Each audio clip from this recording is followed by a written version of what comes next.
Hello, good morning, everybody. Welcome to the 2023 verdict today. I'm Chamberlain Oso. Well, if ever I need a reminder that it's Friday, it's when Chamberlain and I aren't wearing their jackets. Damn, you got the... Oh, damn, you got the clue already. Good morning and welcome. Maokwe Yusuf. Oh, boy. And if there's a morning when I rejoice, it's Friday mornings. Good morning and welcome. I am Bukola Samuel Wemimo. To be honest, Maokwe, I always have to look at the calendar again every Friday morning just to be sure it's Friday. Welcome. It is the 17th day in the month of February 2023, inching closer to the elections. By this time next week, it's the eve of the elections. I'm Ayamakine. Good morning and welcome. Why do I have a feeling that on that day, some people think, wait a minute, is this still going to happen today? I thought, you know, given all that is going on, they'll still give us a couple of days or a week. But as things stand today, I mean, the president did allude to that on the 25th of February, the elections will hold. So you could then imagine what happens on the 26th or 27th. Several people will be rejoicing, while others will be licking their wounds. So hopefully, you know, we'll still be able to get everybody to pull together and ultimately work together to ensure that the country still stands and does a lot better, because whenever elections happen, we expect better. We expect the country to get better.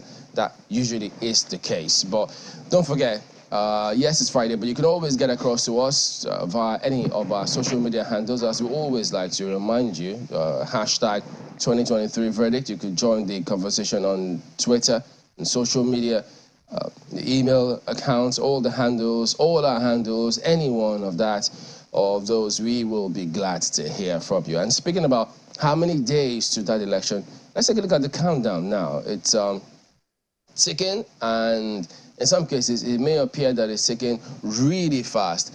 8 days now. 8 days now. And so you know how they say time flies. And trust me, this will fly.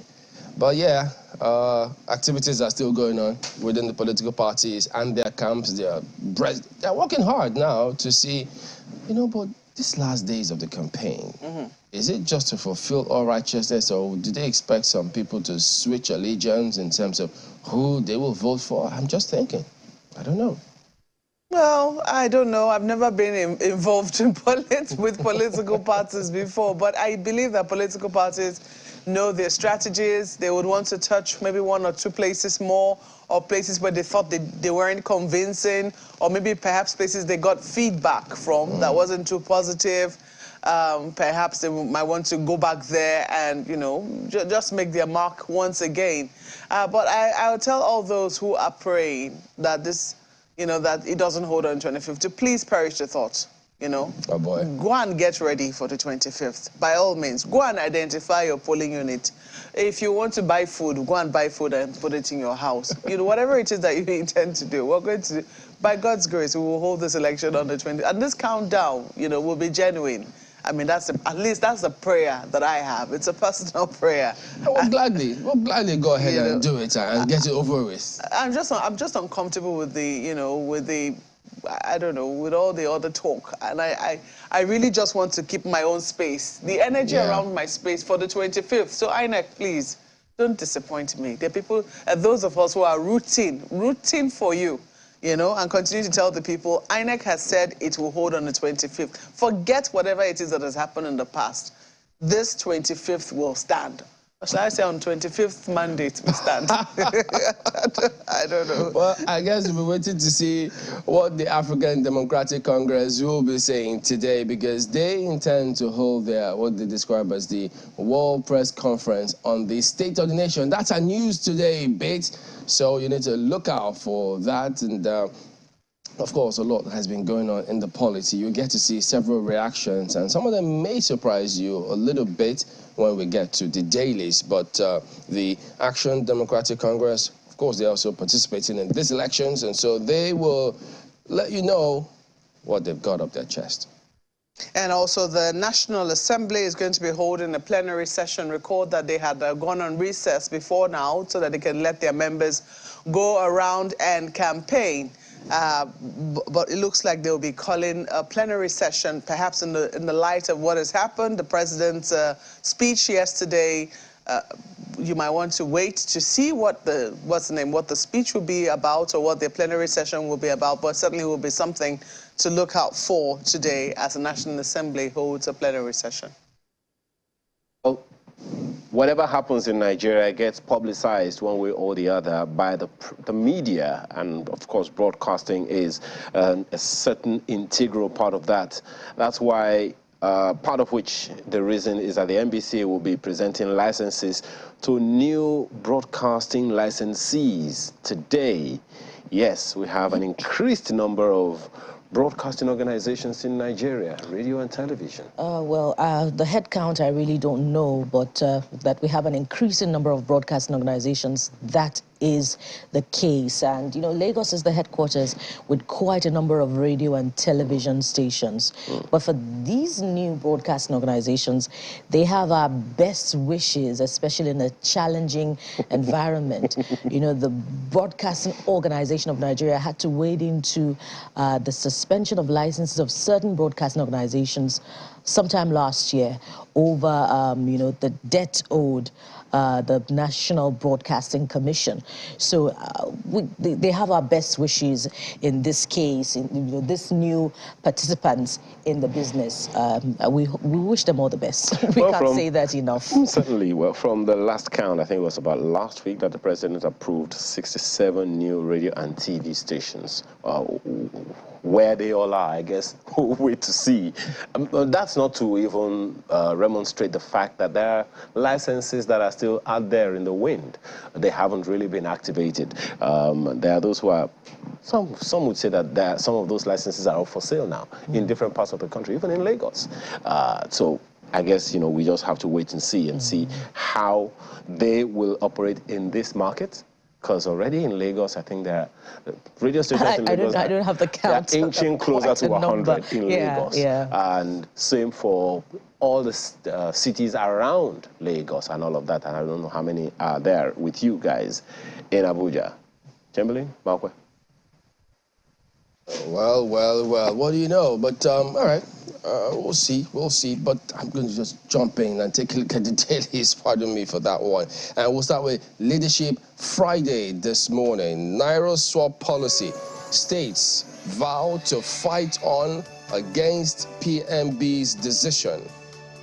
State Attorneys General to meet on next line of action. Its bad precedents will affect 2023 polls ascribed to civil society organizations.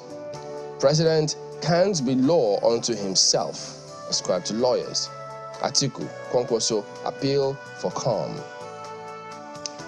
And then as though, you know, in line with democracy, judiciary, and getting results, just beneath that one, only independent judiciary can save Africa's democracy, ascribed to Odinga. So, former Prime Minister of Kenya, Raila Odinga, he's the one who's saying this, and so perhaps he's saying a thing or two to warrant this statement from him. Well, still in politics, it's too late for G5 governors to reconcile with PDP Atiku, ascribed to Wike. So PDP themselves will be having their rally in Adamawa today as well. So I think I beg your pardon, on Saturday, not today, tomorrow. It will happen tomorrow. So, and then speaking about security, well, several other papers have highlighted that. We'll go to that as we progress, but that is Leadership Friday today. The Guardian is the next one here now. Voices trail Buhari's broadcast on return of old 200 Naira notes. Yes, there's been plenty of talk after the president's broadcast. Buhari, new cash policy, legacy weapon against insecurity, corruption, vote buying. Old 200 Naira notes available for circulation. Mere 222 billion Naira. You might want to know where that is coming from. So old 200 Naira notes available for circulation is a mere 222 billion Naira. You also see here 2.65 trillion naira to be destroyed. Recirculation of 200 naira notes won't move the needle, Teriba insists. Gbajabiamila, Buhari's directive, a wanton disregard for rule of law. Ganduje alleges plot to scuttle election, install interim government. Broadcast contemptuous of Supreme Court's order, Adegboruwa Ubani, fume. Compel APC leaders to release hoarded naira notes, PDP tells Buhari. Banks lose 5 billion naira to assaults on facilities. 17 branches torched. Telcos distance themselves from failed financial transactions. Really? Okay. Buhari's speech will have dire consequences for 2023 poll, CDD warns. They find the details on pages 4, 5, and 24. Did the telcos just try to extricate themselves from blame? I'm not sure they can succeed. I don't know how successful that can be. Well, you might want to read the story just where I said you'll find it on page 6 of the paper. But look at this. They have a very big story for you. Countdown to 2023 elections, navigating tension-soaked, violence-prone campaigns. It's a big story they've put together for you on pages 4, 5, and 24. They have a number of other stories just beneath the nameplate. CUPP identifies attackers of Ugo Chinyere's residence. They have that story for you. Naira swap. Don't postpone elections. Bow to pressures. CSOs warn INEC. Well, I'm not warning INEC. I'm begging INEC. I add my voice to that of the CSOs. Page 7 is where you see details. I'm talking about polls. Human Rights Community poll tips Tinubu to win presidential election. That story is also there on page 2 for you. You want to read details of that poll on page 2. Let's leave it there for the Guardian newspapers. And flip to This Nigeria. This Nigeria takes a look at, the president's broadcast yesterday. Of course, reactions to the president's broadcast. President wrong on Naira policy, says Speaker Gbajabiamila. If you're interested, it's a page 4 read. But let's take a look at the riders. Money scarcity hurting APC. Reps lament, say ATMs now wrestling grounds. If you want to confirm that, you just take a look at videos from Edo State 2 days ago. Arrest saboteurs of Naira redesign policy. Buhari directs anti-graft agencies. Away from that, there's quite a number of other stories for you from the front page. Take a look at this one. Reconciliation of PDP leadership with G5. Too late, says Wike. The River State governor had quite a lot to say in his special media chat with journalists. Let's go above the nameplate. Now to the elections. 404,106 security personnel to man elections. IGP Baba speaking. It's a page 5 read for you. We hope that that number too is up and about and efficient even after the elections.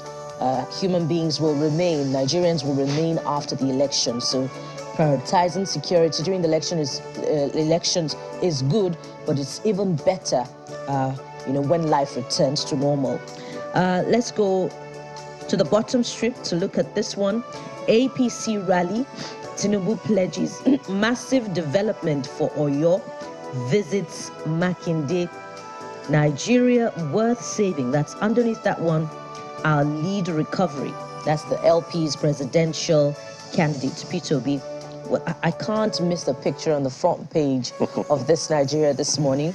You see the presidential candidate of the APC, and the governor of Oyo State of the PDP, felicitating there. What impact would this have on the elections on Saturday? I really don't know. Maybe Ayo will tell us. Yes, I'll tell you on the front page of the Nigeria News Direct this morning. Just to put something in my pocket. Nigeria News Direct has this one. It seems to be comparing notes with the This Nigeria today. Contempt of Supreme Court. Gbajabiamila, Falana, Adigboruwa. Others blast Buhari CBN. I look at the riders. Lament Buhari's broadcast throws Nigerians into deeper confusion. As Emefiele orders banks to comply with Buhari's directives. Interesting. Thought that would have been the same reaction to the Supreme Court order. Labour Party VP candidate accuses mighty men of prevailing on president's decision. Falana urges FG to comply with order. Abia State joins suit challenging policy. It's very interesting what's happening. But hey, the story, the details of it you'll find on page 3 of the paper today. Right above the nameplate, one of the stories there, 2023, INEC warns voters against election malpractice. Well, directly or indirectly, Mark, it seems the INEC is on your side today. That's the Nigerian News Direct.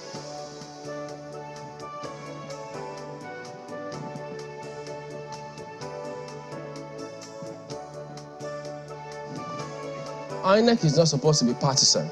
So when you say INEC is on her side, I'm not a member of any what you wish political... for. What's the meaning of that? I'm not a member of any political party. INEC and I are on the same side. INEC, just be on independent side. Which is the side I'm on? Okay, so take a look at Daily Trust next. Naira redesign. Buhari out to truncate democracy, ascribed to Ganduje. Whoa. President counters Supreme Court, insists on ban of old 500 Naira, 1,000 Naira notes. Nigerians recount losses. Nationwide broadcast, contempt of court, ascribed to lawyers. And then look at this one. They remain legal tender in Kaduna, ascribed to El-Rufai. So, does it mean that if you still got those 500 and 1,000, go to Kaduna, you can spend it? How about that? But how you get there, you have to spend the new ones. So you're transporting yourself there. It's not even that. I mean, the Kaduna state government doesn't have its own central bank. At the end of the day, it's going to go back to the banks. And if if the banks don't take them, or if the central bank cannot refuse the notes. But it's going to provide a very tricky situation where a state government says there's still legal tender in my state. And it's just your state. But if you remember how much they say is not within the banking sector, so what if this one stays outside the banking sector in Kaduna State and it circulates? And traders can trade, farmers can trade, and they keep trading among themselves without going to the bank. How about that? I don't know. Who knows? Well, look at this. Pregnant woman dies in Kano Hospital over payment alert delay. Doctors ignored my bleeding wife, husband. We're investigating hospital board. So you just wonder what you make of all of these things. Callousness. That is. So they were waiting for the transfer to reflect, and then somebody was dying. Oh boy. Even if she survived, they treated her and she survived. Is it that hospitals sometimes detain patients until they finally see the alert? But at least provide the service first. Can this life ever be brought back now? The duty of care thrown out of the window, gone to the gutters, because if this played out there, why are they in hospital in the first place? So that's Daily Trust. Well, I'm looking at New Telegraph. We're still in a state of shock over that story. I mean, it is totally callous, and it is unconscionable that any hospital, any facility that calls itself a hospital will let such a thing happen under its watch. It should change its name then. It's no longer a hospital. New Telegraph is the paper I have for you this morning. Naira notes knocks kudos as Buhari declares 200 Naira valid till April 10. So there's been a lot of focus on the knocks, but not enough on the kudos, perhaps. New Telegraph is striking a balance this morning. Knocks kudos as Buhari declares 200 Naira valid till April 10. Pages 2, 4, and 26 says cashless policy has minimized money politics, curbed kidnapping, 700 billion Naira to 800 billion Naira new notes will be in circulation by month end. That's according to the CBN. Okay, so maybe that should help a bit. But Biamila Bajabiamila, lawyers fault Buhari's disregard for Supreme Court order. Give policy chance to succeed. Emefiele pleads. You know, yesterday, just looking at him, he said, we're all servants. We're all servants. That's what he said. Just give this a chance to succeed. Well, look at this. Atiku PDP back president say currency redesign heavy blow on APC insecurity. Catholic bishops task federal government on new notes. Well, they just concluded their own conference, the Catholic Bishops Conference of Nigeria. And I'm sure they also came up with their own, what do they call that now? Communique. And perhaps this is part of what it was that was on their communique. Pages 2, 4, and 26 is where you find details. Look at that. General election, Nigerian law allows 70 million naira cash for lawmakers during election. Oh dear. That's coming from the majority leader in the House of Representatives, Dogua. It says no, that's not him. We've created special unit for tracking vote buyers. That's according to the IGP. Says police, others to deploy 404,106 security personnel. Stresses government to go after IPOB's factional leader Simon Ekpa. Hands over 3,980 recovered arms, 2,358 ammunition to NCCSALW. That's a mouthful. I mean, what an acronym. You might want to see what an acronym means on pages 2, 5, 7, and 8. Global community anxious about Nigeria's presidential poll. That's according to Obasanjo, right there. Port Harcourt refinery confusion as federal government derails oil production takeoff. Oh. Why? Dear. Find out what the story is about on page 3. I think we're told it was going to come on stream this year. This total makeover of the Port Harcourt refinery, you know. Too many promises broken. And I think every time, or maybe I'm jumping the gun, get to page 3 and read the story there. Just in case we missed this, I think one of the other papers had it. Alamesia, federal government US sign assets return pact on $954,807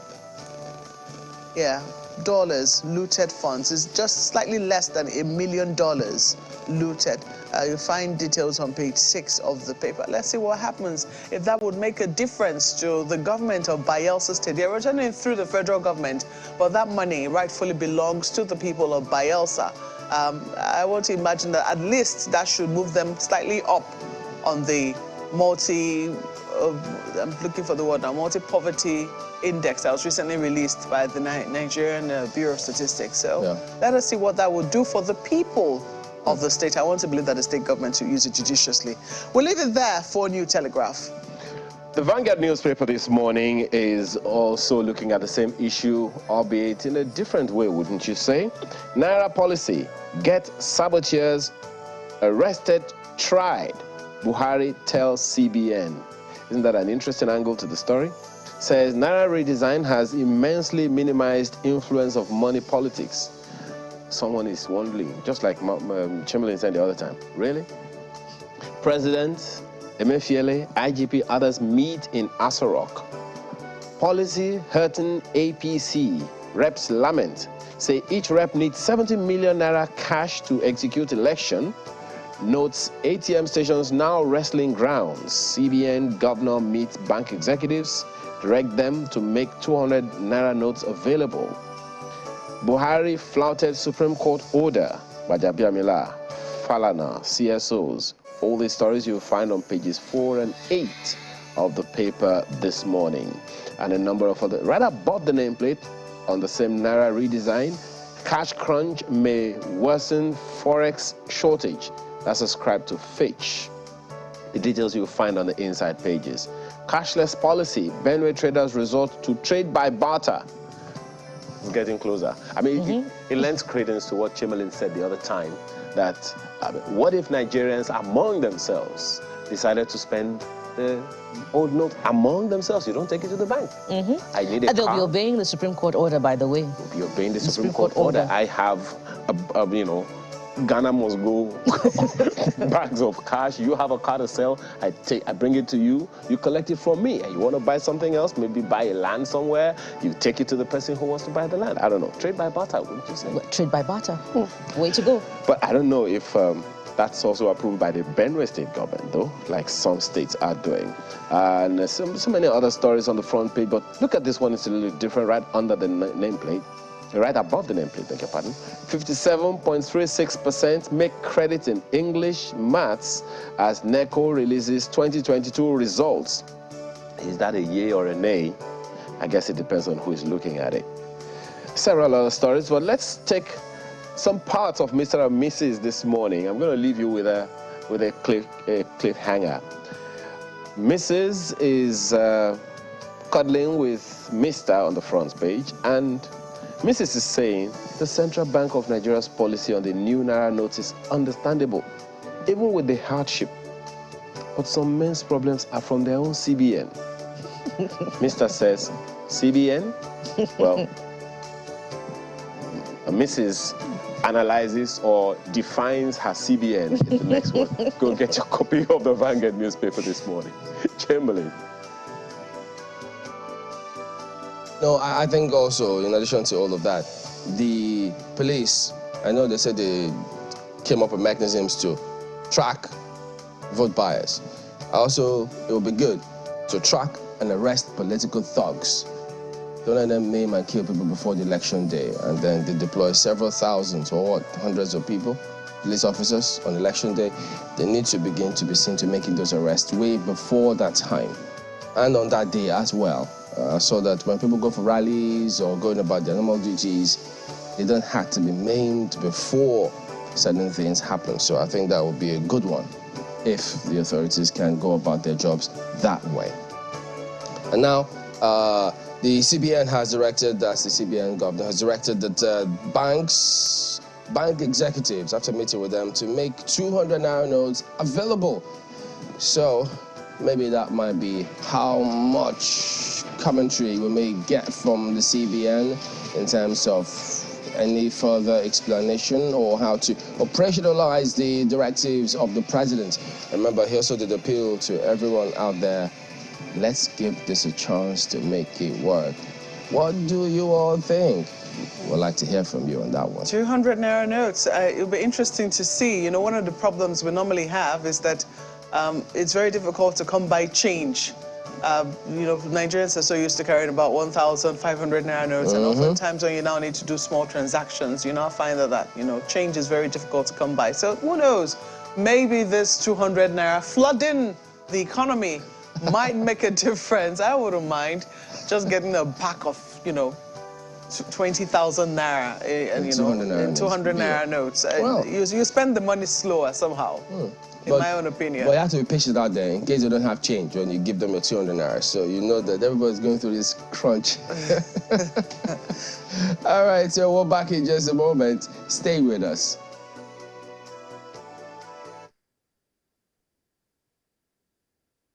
Pained and sincerely sympathize with you all over these unintended outcomes.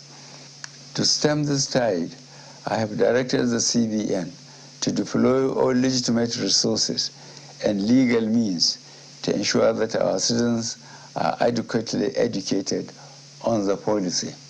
Enjoy easy access to cash withdrawal through availability of appropriate amount of currency and the ability to make deposits. I have similarly directed the CBN should intensify collaboration with anti-corruption agencies so as to ensure that any institution or persons found to have impeded or sabotaged the implementation should be made to bear the full weight of the law. During the extended phase of the deadline for currency swap, I listened to invaluable pieces of advice from well-meaning citizens and institutions across the nation. I similarly consulted widely with representatives of the state governors as well as the Council of State. Above all, as an administration, that respect the rule of law. I have also noted that the subject matter is before the courts of our land and some pronouncements have been made.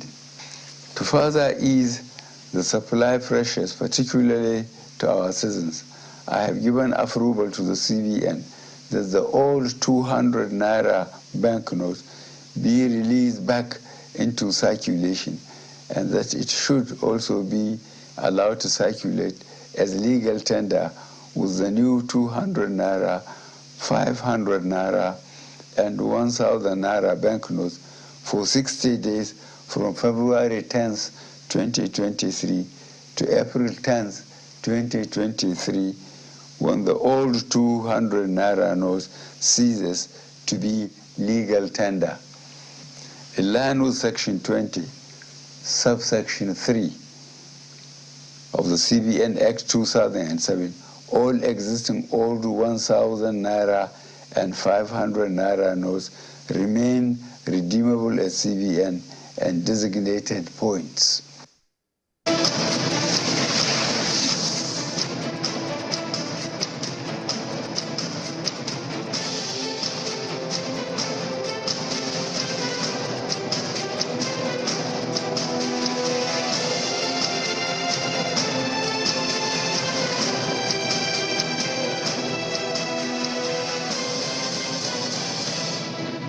Well, as you have seen there, Yemi Candidate Johnson joins us this morning. He is a senior advocate of Nigeria to look at some of the implications, legal implications of the president's speech. Thanks for joining us this morning. Thank you very much. Good morning. Yeah. First of all, I mean, you certainly listened to and possibly even read the president's speech. What do you make of it, speaking from the legal angle? Well, it wasn't intended to be a legal speech, but obviously it has ramifications. Purely from a legal perspective, what is worthy of note, in my opinion, is the view that he appears to have taken as to the intervention of the highest court in the land on the subject matter of the policy that he was addressing in that speech.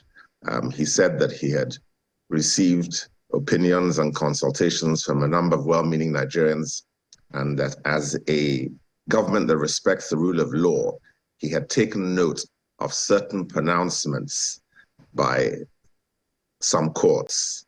It was quite a casual acknowledgement of the fact that legal proceedings have been instituted against the effectiveness of the policy. And so from a legal perspective, my conclusion is that the president considers the opinions of courts to be matters that he should consider, but matters which he weighs in the context of other advice that he receives. How disturbing or concerning is it that the courts in that speech may have been referring only to the Supreme Court, and that's the highest court in the land which made a pronouncement? Yes, the pronouncement has its own difficulties. I think that what the president's speech shows is that what it recognizes is that the court has been invited to intervene in a political matter, and that intervention has created what is a slow-moving constitutional crisis. The Supreme Court has made a pronouncement.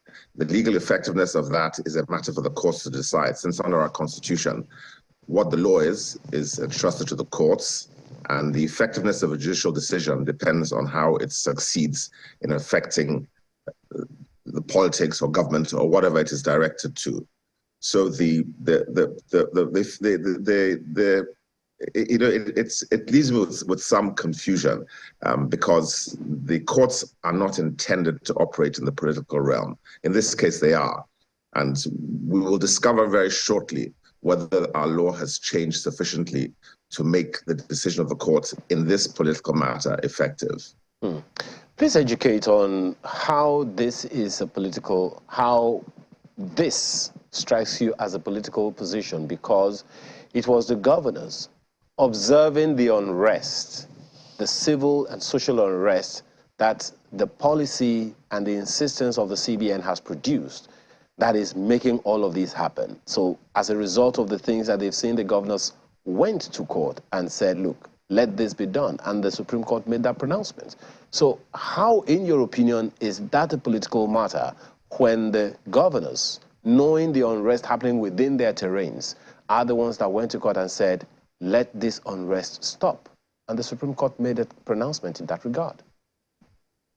From a purely legal perspective, the power of a court is activated when it has jurisdiction and by proper procedure. That is one aspect. The subject matter of this intervention is the control by the federal government of the monetary policy of the country. The Constitution recognizes that that is a power of the federal government. It is a sovereign power in law generally. And the law has been, that power has been regulated by the Central Bank Act, which is also an act of the Nigerian government. So that's what is political is the deployment of that policy at this time, which creates a crisis which has an impact on the well-being of the state. The Constitution, the Central Bank Act, the procedure of the court are matters which the court can take cognizance of.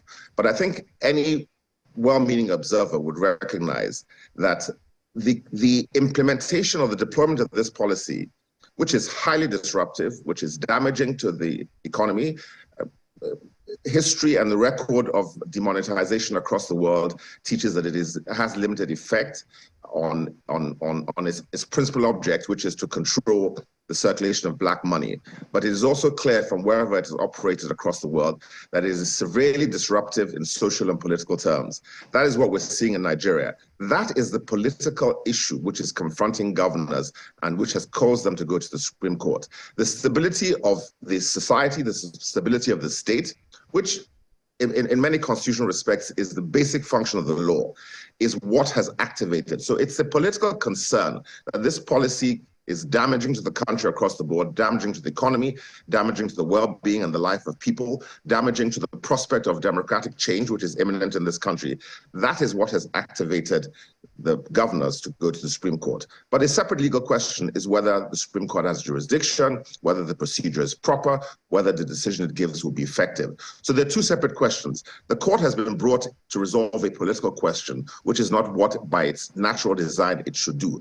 But in constitutional law, you know, the legal aphorism is that nothing succeeds like success.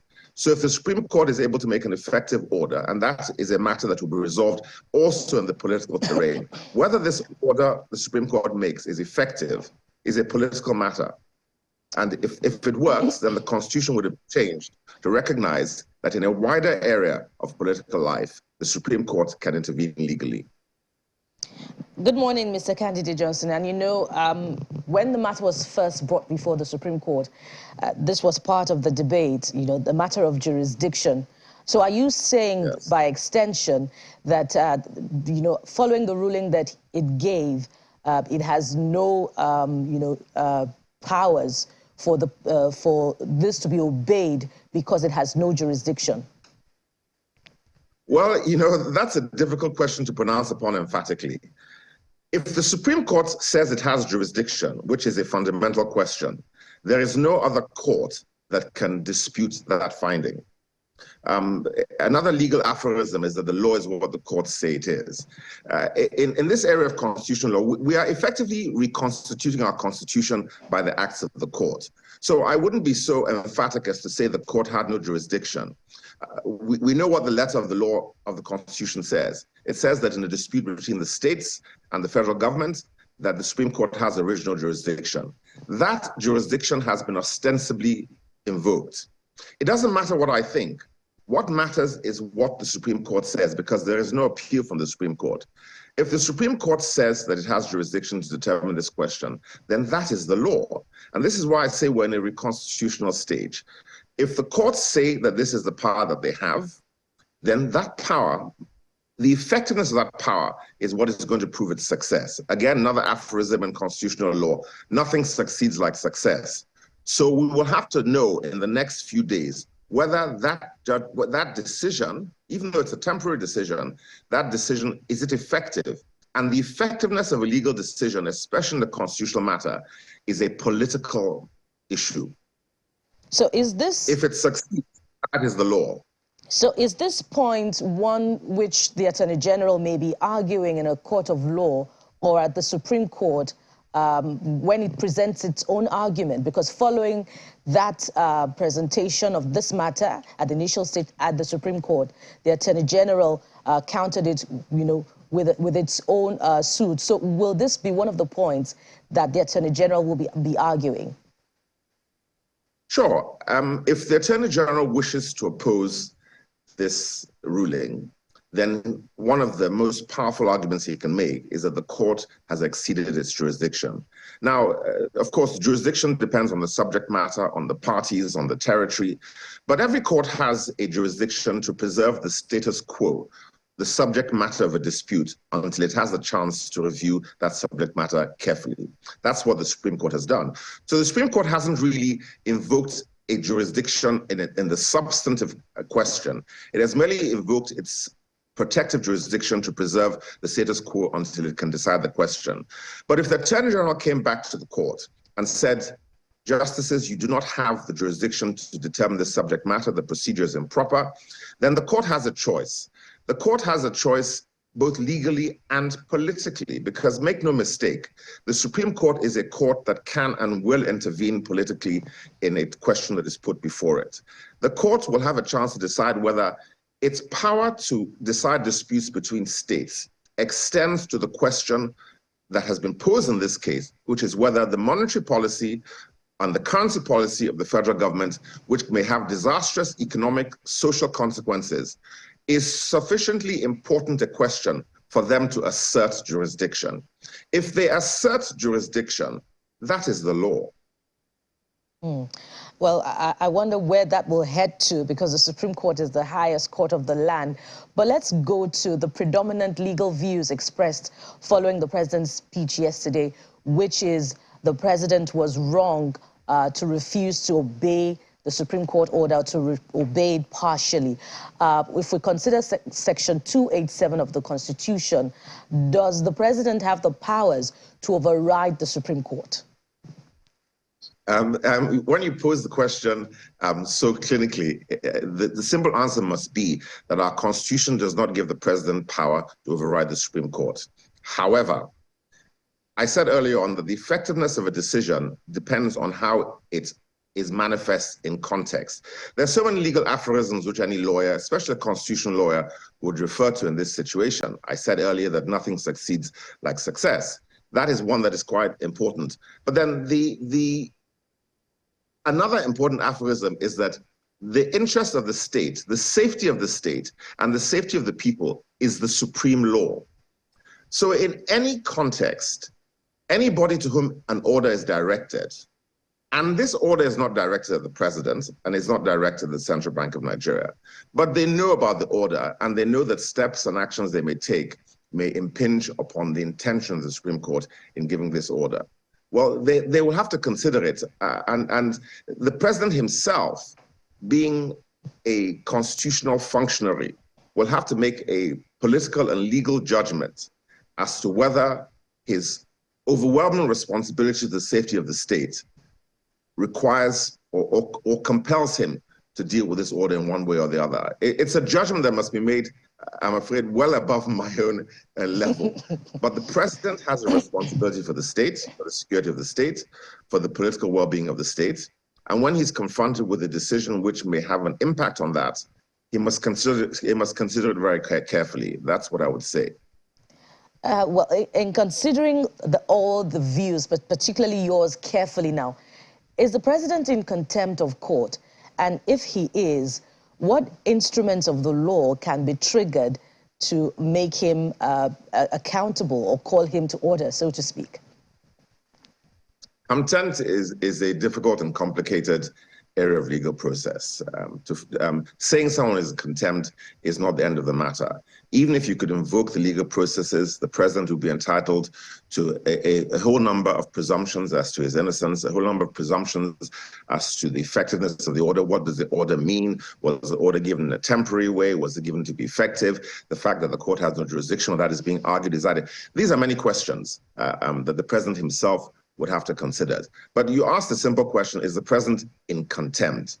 It's not a question upon which any lawyer can make a conclusion, but it's a matter which, if the process is properly invoked, and that again is a complicated matter, it's a matter upon which an issue may well be raised. I don't want to speak in absolutes, because I said we're in an area of evolution. Constitutional law evolves all the time beyond what is written in the letter.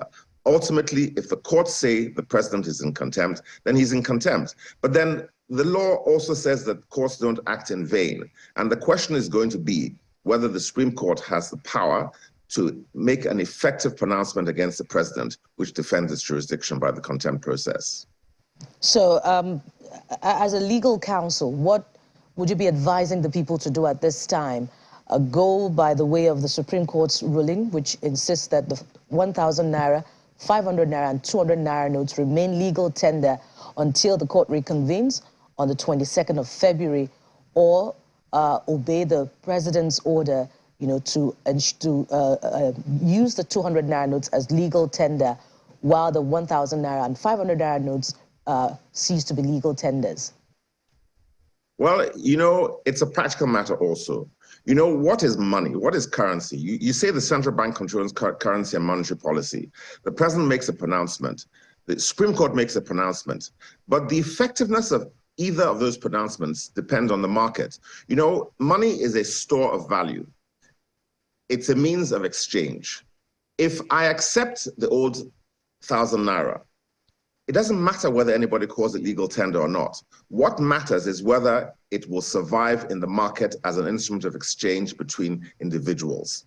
If you and I decide to accept cowries or sticks as a currency between us, the central bank can pronounce that my Naira is the legal tender. And we can say, well, we don't want to spend Naira, we want to spend a different currency, or we want to spend cowries. That's the purpose of the government regulating currency, is to make it easy for commerce and trade to function.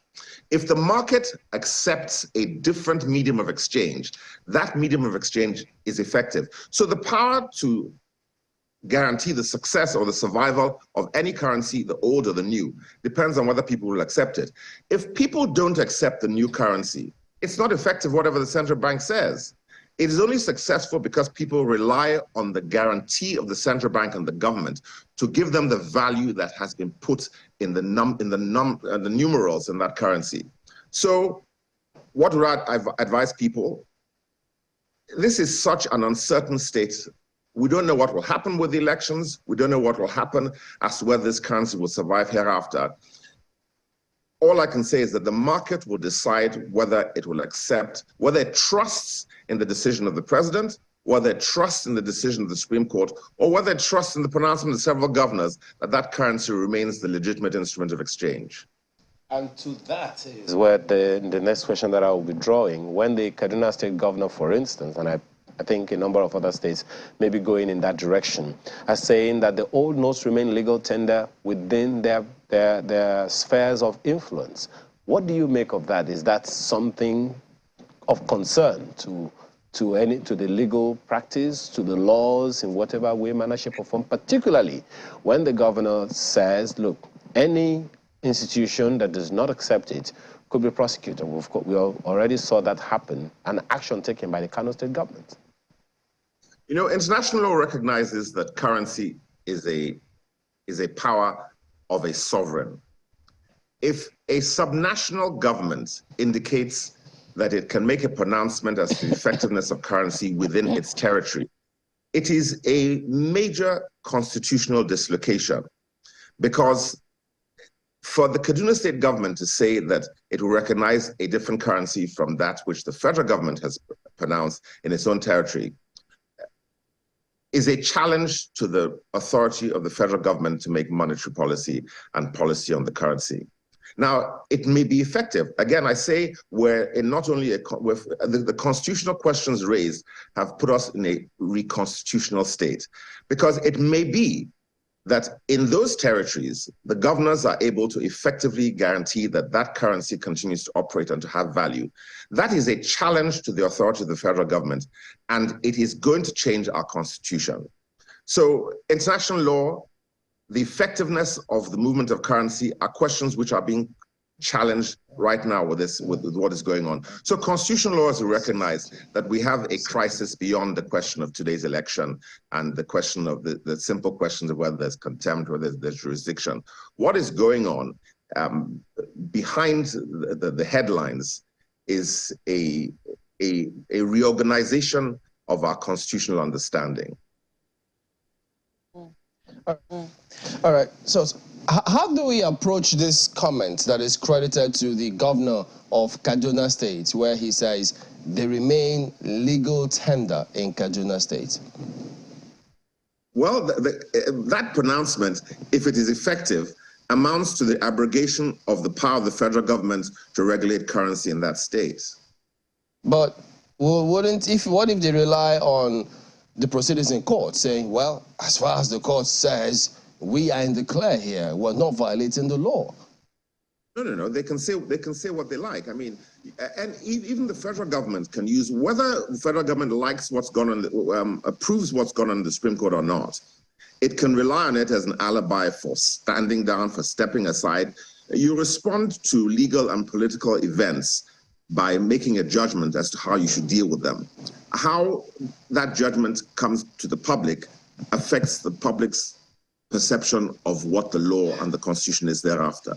So again, I use the expression, we're in a reconstitutional phase. So it doesn't matter what is the alibi, what is the justification for what has been said.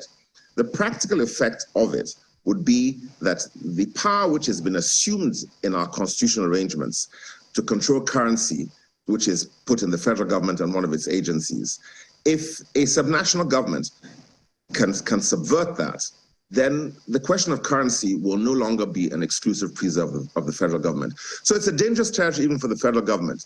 This is why you have to look for consensus, or you have to look for a conciliatory approach if you want to be certain that you don't totally upturn the Constitution.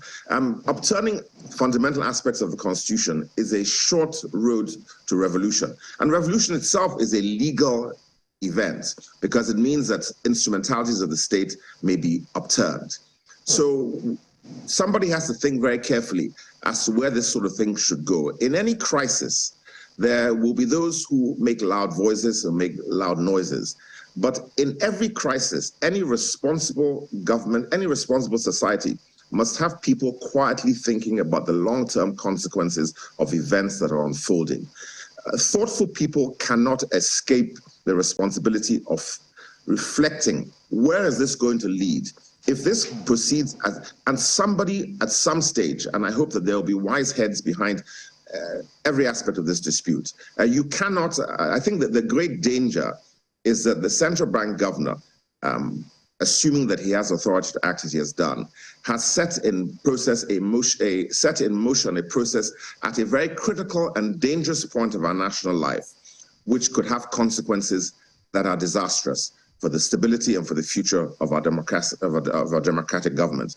I wonder whether he thought about that, or whether those who advise him have considered that this was perhaps an untimely moment to make such a radical intervention which has dubious effect. There is no record internationally that the sudden demonetization of currency has the stated objectives which have been used as an alibi for its intervention at this stage. I'm looking at item 15 of the president's speech. You talked about the president building consensus. I mean, it would have been wise to build consensus. And we recall that on Friday last week, the president did convene a council of state. It seemed it was an emergency meeting because of this matter. And the consensus decision which was arrived at, even though some have said that that only was in advisory capacity, was that both notes, old and new, coexist until a time. I mean, if they don't have sufficient ones of the new one, they let the old and the new coexist until a time when there is sufficiency. But I'm wondering whether or not you are worried about perhaps those who advise the president, because he says, above all, as an administration that respects the rule of law. So the president does believe that the decision which he has taken is in respect and in accordance with the rule of law. He says, as an administration that respects the rule of law, I have also noted that the subject matter is before the courts of our land and some pronouncements have been made. It is after that he goes to say, to further ease the supply pressures, particularly to our citizens, I have given approval to the CBN that the old 200 Naira banknotes be released back into circulation. So I'm just wondering, cumulatively, looking at the number of steps that the president has taken, meeting with governors, much later convening a Council of State, and also taking into cognizance, all of which he says in his own speech, taking into cognizance the fact that matters are before the courts of the land. This is the decision that he reaches, which has now caused an uproar, especially within the legal community. I'm just wondering, are you worried about perhaps the sort of counsel that the president is receiving? Yes, you know, the president receives a lot of counsel, and I had said earlier on, I would hope that there were wise heads and people who were not necessarily partisan, who were thinking about the country, its future, its stability, and the safety of its people, which, as I said again, is the supreme law. But while the president receives counsel from multiple sources, the president is the repository of the power of the presidency. He cannot evade responsibility for the decisions he takes, no matter the advice he receives. After a president receives advice, he must take a decision for which he is solely responsible.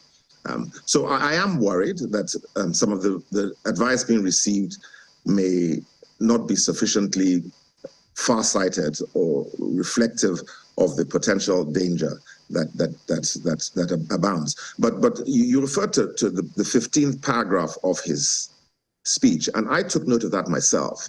The president says that, declares that the administration believes in the rule of law, which it must in any event if it has any legitimacy itself. The legitimacy of the presidency itself depends on the rule of law. If you subvert the rule of law, you yourself are holding power only by force. And until it is taken away from you. And that is the fact. But then to say that and then to ameliorate that pronouncement by saying he hears that there are some pronouncements made by some courts is respectfully a cynical dismissal of an express decision from a court. The president may decide not to obey a decision of the court. That is a choice. But he cannot evade the responsibility for that decision by saying that there are some pronouncements. I mean, the casualization of a specific order of a court is not something that is open to a president who proclaims that he respects the rule of law. The rule of law means that if there's a pronouncement of court, according to law, that it must be abided with. And that is very simple. And I think that the principal advisor to the president on this subject matter must be the Attorney General. And one will assume that the Attorney General has an understanding of the law and of the procedures of the law. Well, and I'm just a little curious. The uproar which has trailed this redesigned policy has been on behalf, ostensibly, on behalf of vulnerable people. That's what people have said. I mean, even the governors who have gone to court have said, oh, people are suffering in our state. Never mind that a lot of people think that the decisions or the reason why the governors have gone to court are not totally altruistic. Nonetheless, this is what they claim, that it is because vulnerable people are, suffering. Now, if you were to take into cognizance the fact that the president says just the 200 Naira old banknotes should be in circulation, wouldn't you say that, one, he's been in compliance somewhat with the decision of the Supreme Court, because it's an old note? I don't know whether the Supreme Court was clear when it said all of the notes. Could you be in partial compliance, one? And then two, don't we think that the primary reason why the governors went to court in the first instance, which is to take care of the vulnerable, who usually transact more with this note, have been taken care of? Well, that is the ostensible effect, that the lowest denomination currency has been released into circulation. Whether that is effective or not, it remains to be seen. But you asked another question.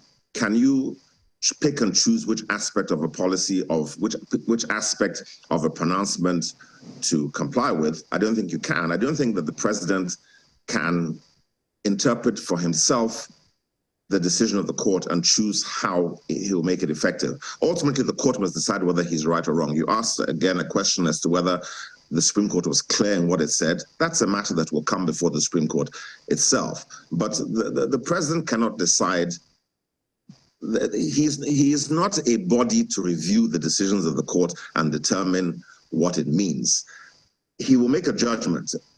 If he decides not to obey the Supreme Court, that is a political judgment, and whether he can do that is a political and constitutional question. He may succeed. Whether the Supreme Court decision is effective is a political and constitutional question. It may succeed. So we're in a difficult constitutional and political situation right now. What continues to baffle me, frankly, is why a constitutional crisis will be provoked at a time of elections, which is a highly agitated and febrile political moment.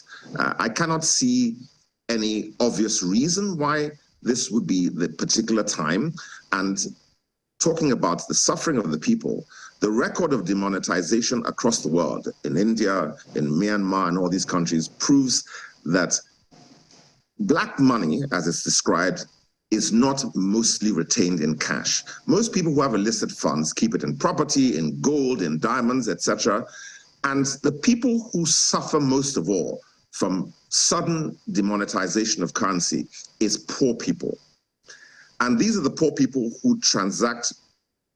I am not suffering from demonetization as much as people who sell recharge cards or people who sell and transport or market women.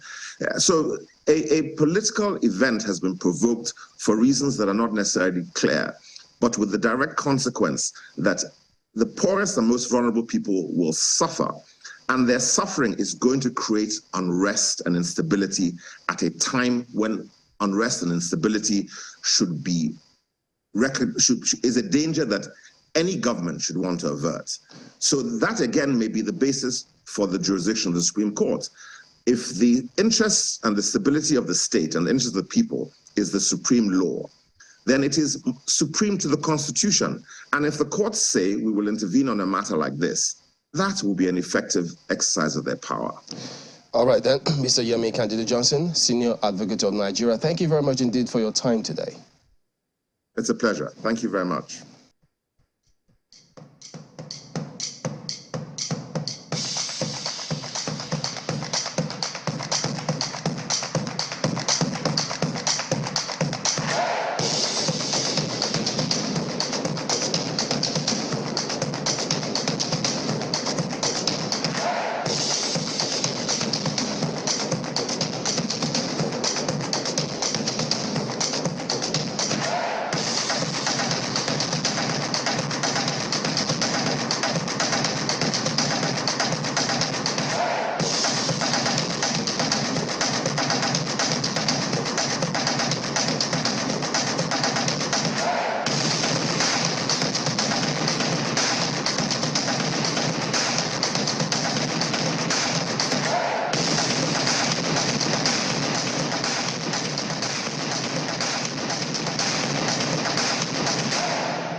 Yes, Muhammad Yakubu joins us next. He's the national convener, Atiku Okowa Patriots. He's also NEC member for the Arewa Consultative Forum. Good morning, and thank you for joining us on the program today. Thank you. Good to see you again, Mr. Chamberlain and Maokwe.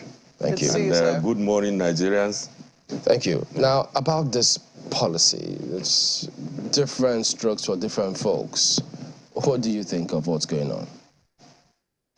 Well, first of all, I want to sympathize and empathize with the pains Nigerians are going through. But I want to also appeal to Nigerians that there is no gain without pains. In a couple of days, Nigerians will be going to the polls. We should just please bear with the government. It's a fantastic and great policy that will help us sanitize our elections. Those governors who are crying wolf about this policy now, where were they when Emefiele was giving them all sorts of bailout, when the president was giving them all sorts of bailout, which did not trickle down to the people and anchor borrowers' loans? Where were they? But we are totally with the president on this, to de-weaponize, demonetize elections. If you remember 2015... So who are we in this case? Nigerians, a lot of Nigerians, majority of Nigerians, majority of us are with the president on this. So which Nigerians are you appealing to? I'm appealing to... If you say majority of Nigerians are with you on this. I'm appealing to those who are not on board with the president on this, that please come on board. It's a fantastic policy that will help us sanitize the elections. If you remember 2015, we contributed money for the president. The president didn't have money. I still have my recharge card that I contributed money to the president's post for his campaign. Why are you still keeping it? For the records. Okay. For the records. Anytime I'm able to see the president tomorrow in private or anywhere in the public, I'll show him that I made this contribution to your campaign, but unfortunately you didn't fulfill your promises. So I'm just a little curious, because the first thing you said is I sympathize with you, Nigerians, you know, I sympathize with fellow Nigerians, and they should just bear the pain for a while. Then you say you support the president, and you think this is a good policy. But for a number of people, they think, especially members of the ruling party, they believe that this policy not only has, you know,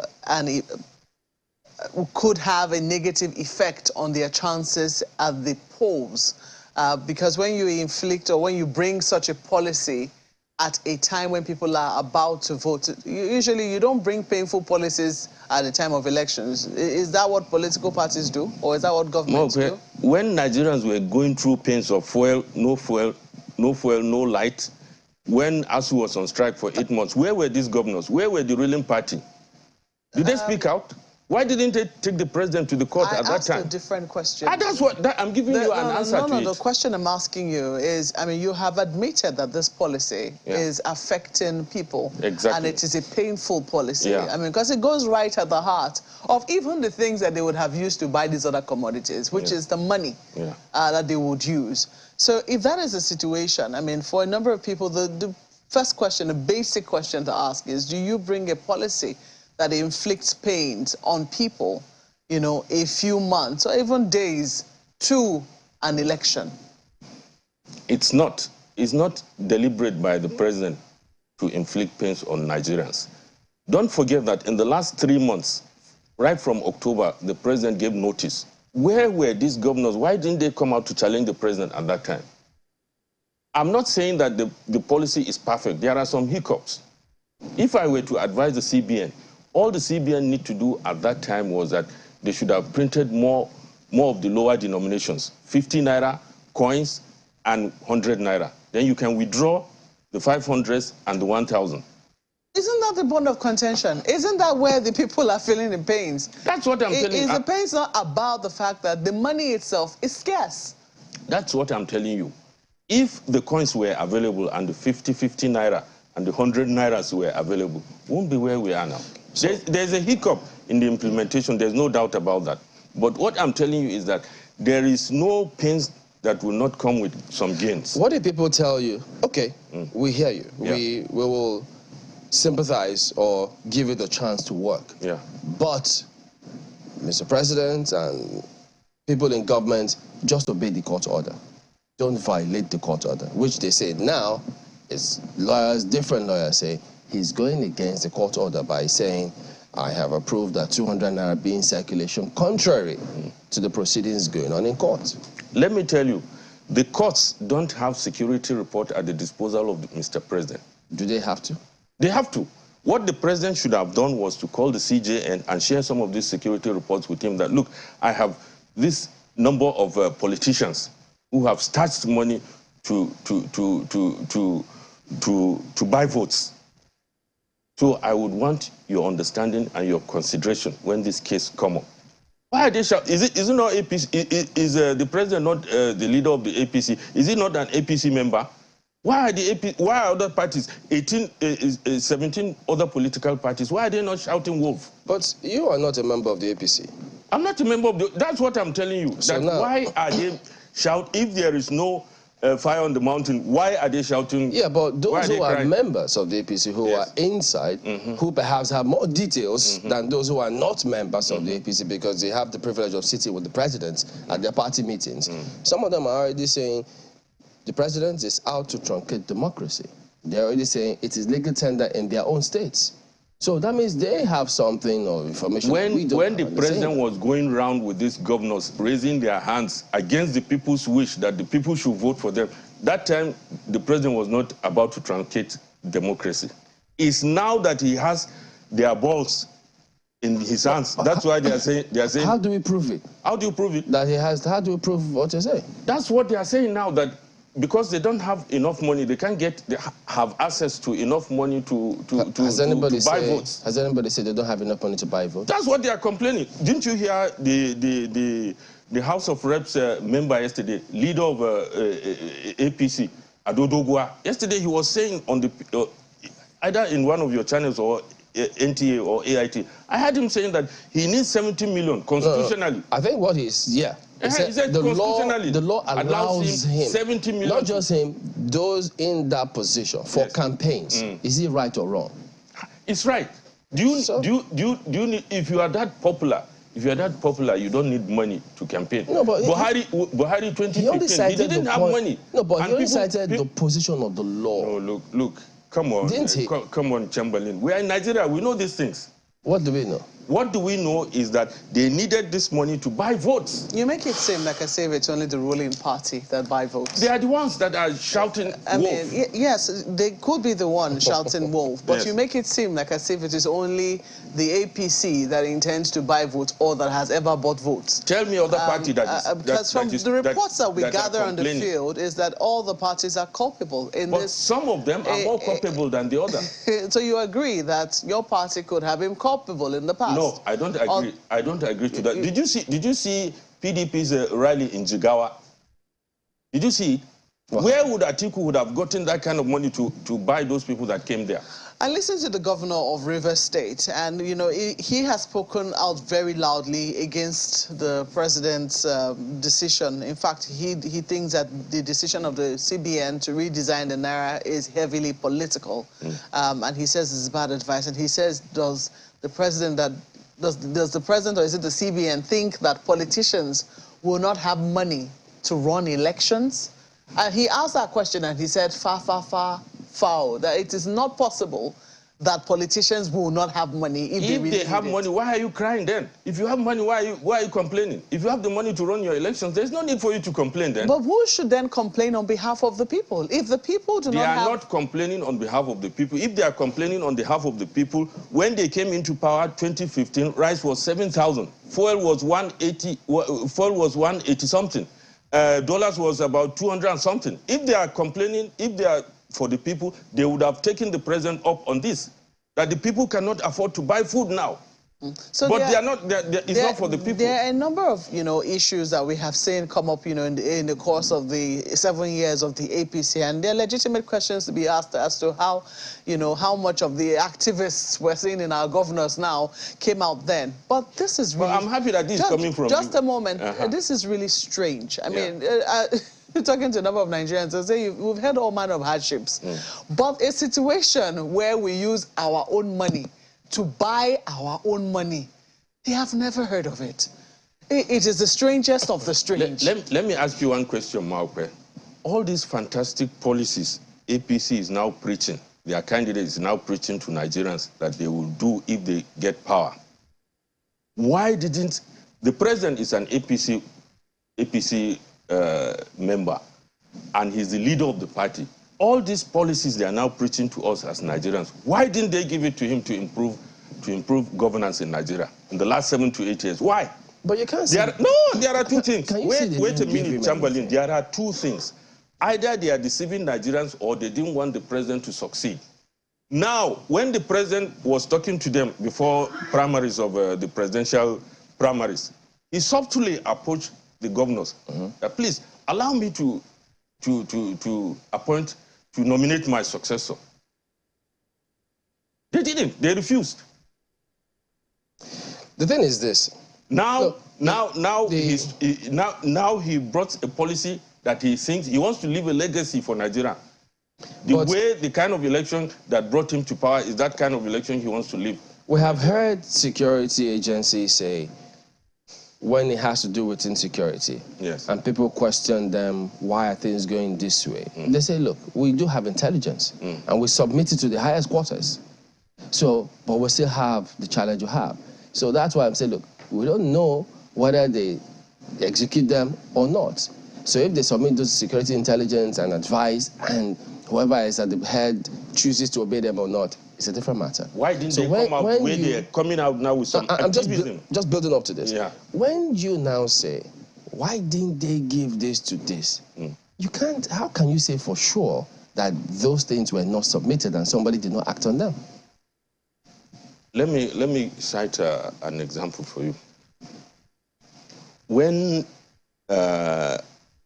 especially on this redesigning of Naira, when they now know, some of these governors, when they now know that the thing has heated them, didn't you see, didn't they come out and open up? Even open confrontation with the president. So, I'm trying, which word hit them? This Naira This Naira redesign. They came up with an open confrontation with the president. When our people were being killed, kidnapped, all sorts of things are happening. People cannot move freely, security situation and so on.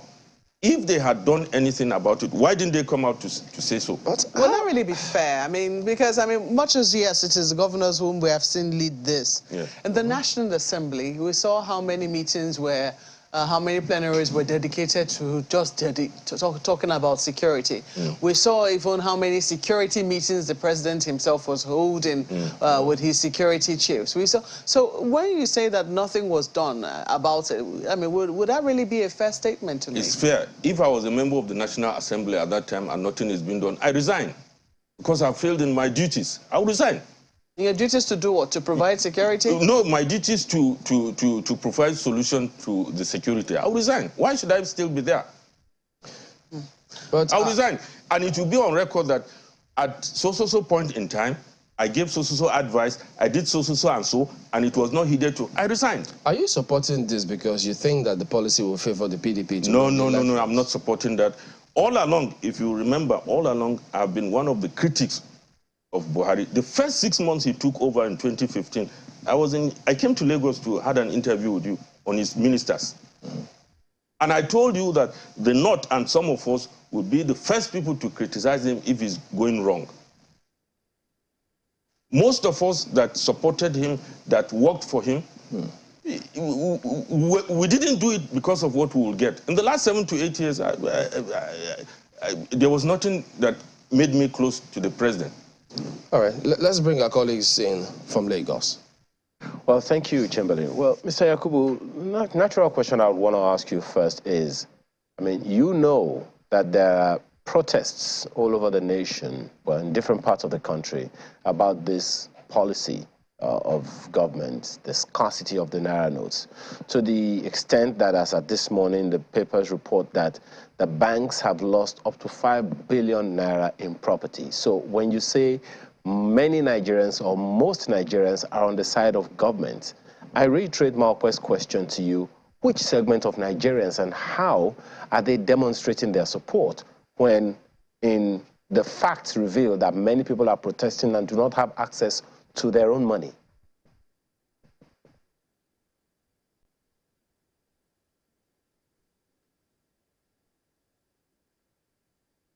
Can you hear me, Mr. Number one, let me tell you, Coyote. Ayo. Let me tell you, in the last 1 week, I don't have up to 10,000 in my pocket. I don't have up to 10,000 in my pocket. And these Nigerians are going to show you their protest in the next couple of days by the party, by voting for the party of their choice. You will see that protest in reality. during the next couple of days. Okay, well, that's on the one hand. The other angle to it is, as Mokwe, I think it was Chamberlain or Mokwe that asked you, most of the people cannot have access to the media strongly enough to speak their minds. And the only way they could do it was to go to the streets. And these are the issues that many governors, including members of your party, members of the Nigeria Governors Forum, protesting and saying to the federal government, this policy is not good at this time. Are you also running against governors on the platform of your party? No. Let me tell you, there could be differences in principle. Some of us, I can assure you that this election, this coming election, in a couple of days, you will notice and you will see that the people will defy their governors, will defy their leaders. Because quite a number of them don't have the goodwill that, you know, that they could direct people to vote which direction the people should follow. So the governors are just minute numbers in when you talk about 200 and something million Nigerians. So they can take their decision whichever way they like, but I can assure you that a lot of Nigerians are with them, and they will show this protest in their voting pattern in a couple of days. Well, Mr. Yakubu, we'll wait to see that. When we were speaking earlier, I noted that you said that, justifying the Naira redesign policy, you said that what the president should have done was to present to his Attorney General a security report that he has intelligence that some politicians want to perpetrate vote buying. But in doing that, shouldn't he have, observed the laws of the land? The Electoral Act is clear on vote buying, and indeed other laws are clear on voter inducement. Shouldn't he have invoked the laws of the land rather than wait until he has been, taken to court before he introduces that intelligence report? Let me correct you. I didn't say the Attorney General. I said he should have called the Chief Justice of Nigeria and shared the intelligence and security report at his disposal with him.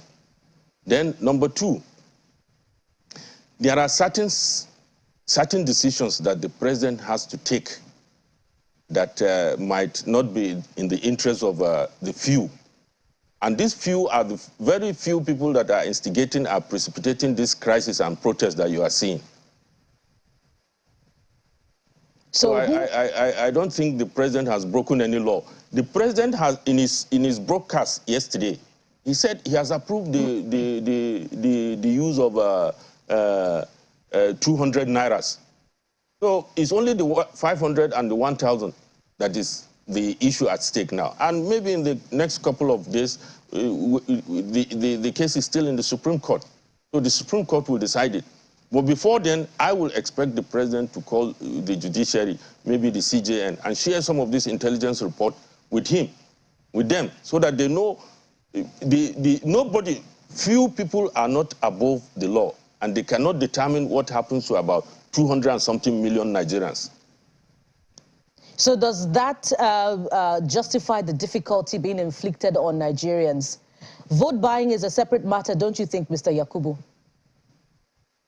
No, it doesn't justify it. Like I told you earlier, I said there are some hiccups in the implementation.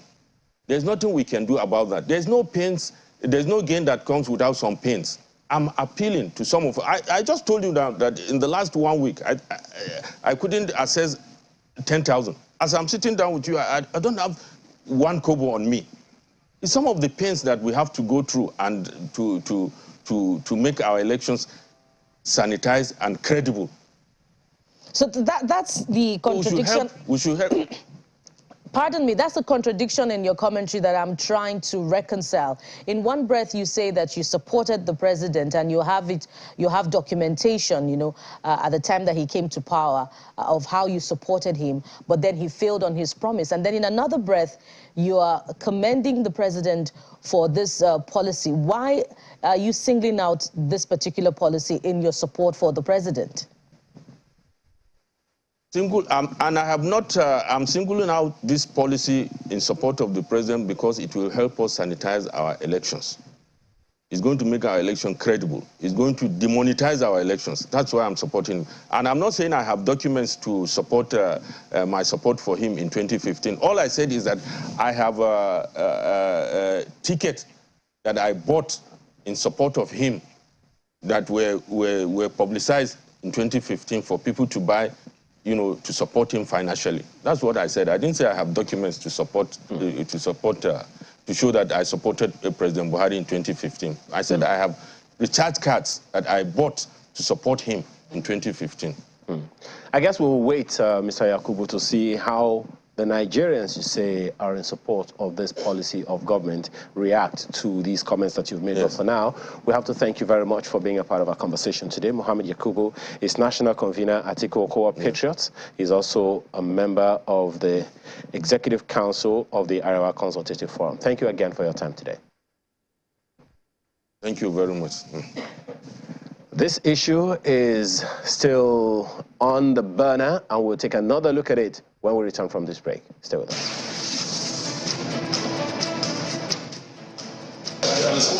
So I listened to the president's broadcast last night. What's it?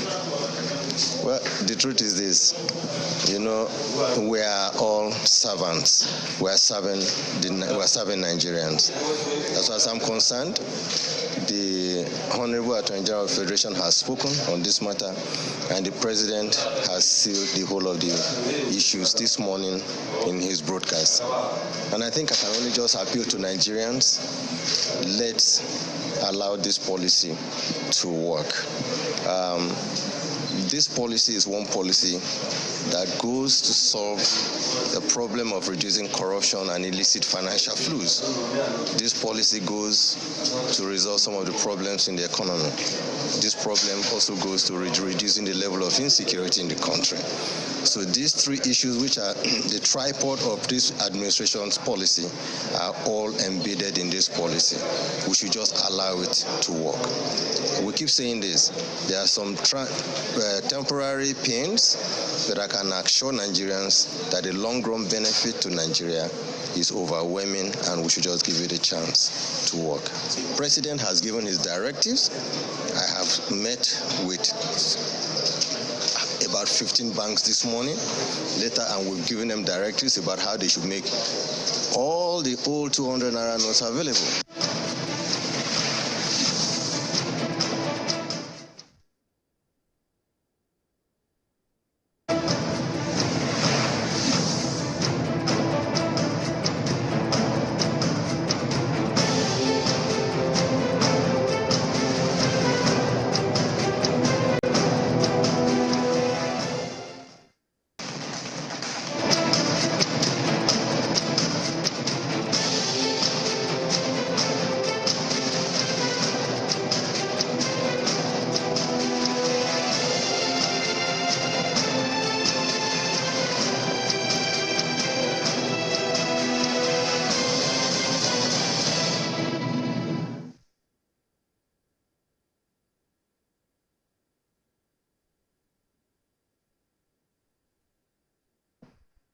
All right, as you've seen there, Dr. Idika Kalu joins us next to look at the economic angle to this whole conversation. He is a former Minister of Finance.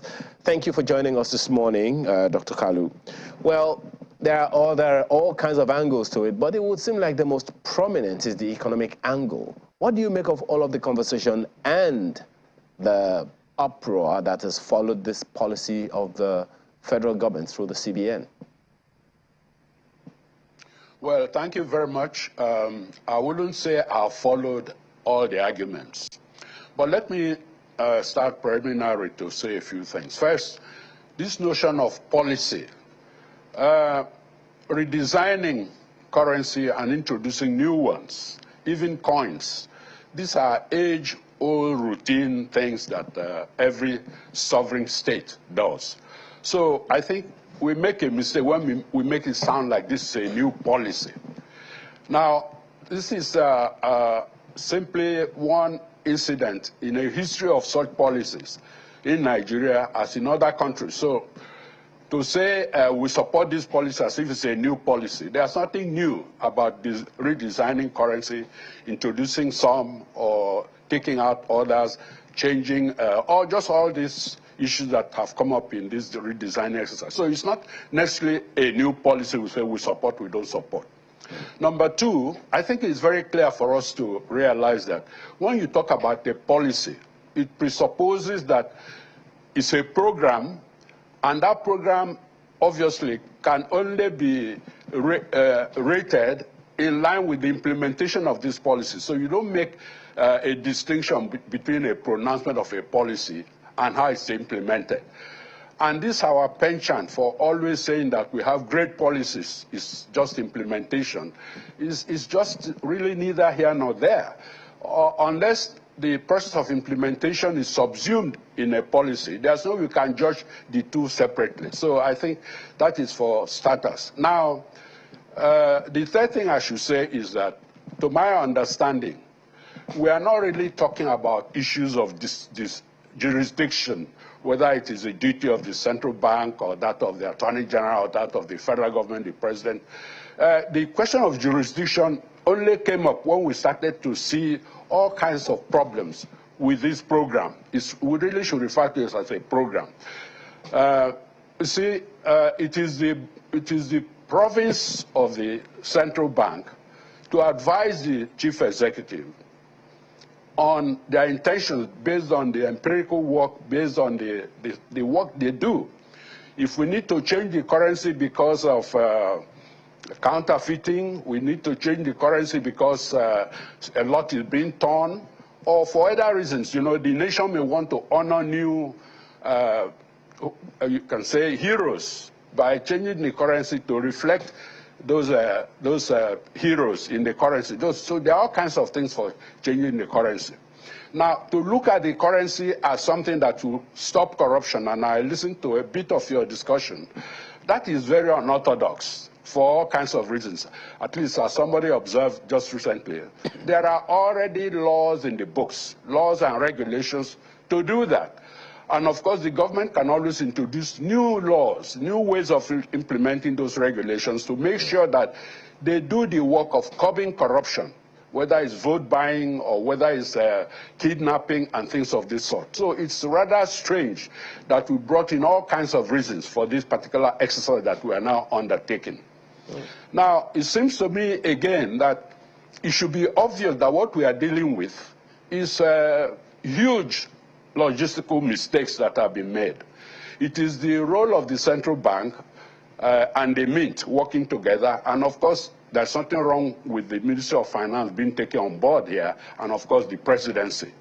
When we talk about the independence of these various portfolios, in a developing setting, you don't flaunt those independence. What concerns the citizen is that the government is working in tandem. Everybody is aware of what is happening. Of course, they don't have to be asking the question at each juncture. So it is not to flaunt independence, it is the smooth working of the various arms of government. That is what is of interest to the ordinary citizen. And of course, at the beginning of this whole talk, we had a whole lot about how is the role of the CBN to do this or do that. I don't think that really came to question, and I don't think anybody will question it. For as long as we've been a nation since 1960, of course, we've worked towards making an independent central bank so that they are not influenced by politics or other considerations when they are implementing monetary policy. And monetary policy is really the management of money supply, the management of all kinds of financial instruments, financial fiduciary instruments. It's not so much something that we've had to argue about. And it is presumed that the central bank, because of the high quality of the people who are selected to work there, will understand exactly what their roles are in this thing. It's not so much a general policy direction. That goes to the whole government. It's the whole government that has to take responsibility. The last thing I want to mention is that nobody is coming out smelling roses, whether it's the presidency or the central bank, whether it's the reference to how so many years after independence, the only way we can stop our politicians from buying votes is to change our currency, or whether when people are are shouting about policies and their impact on their various aspects of their lives, that they can then, at the last minute, be induced by money to say something different. So we all, the country is now looking very good in all this exercise. Well, okay, just a quick one. Question about the... Okay. Yes. Please go ahead and respond to the question. Okay, so coming to the economic question, obviously, the reason why you have to take your time, you select what you want to do, below the glare of publicity, is within the house of the central bank or within the mint. And of course they have to consult with the, never mind we talk about independence of the CBN, but they have to consult with the head of state. He has overall responsibility. The buck stops, as the saying goes, at the president's desk, so he has to know. Of course, we've since got to know that, in fact, the president was very involved, not when we started hearing it was just CBN and they quote different clauses and different sections of the Constitution. So the issue then is you have to assess the timing. That timing is also predicated on how long it will take to do the exercise that you want to do. So that is really where it is totally up to the central bank and the advisors to come up to the government and say, you've agreed we'll do this. This is how much time we need. Every aspect of it, procuring the papers for printing, whether it is imported or locally made, the printing process itself, the logistics of identifying the various constituencies, the banks, the communities, the rural areas, all segments of this country. At that time, the people are not interested in all those details, but you have to take into account how you are going to deliver. Is it by air, by road, by trains, or a combination then, of all Dr. that? Kalu, In other words, the CBN has latitude to come out and say it will take us 3 months or 6 months or 1 year. And then you can even adjust to that. Say, okay, give us 15% more.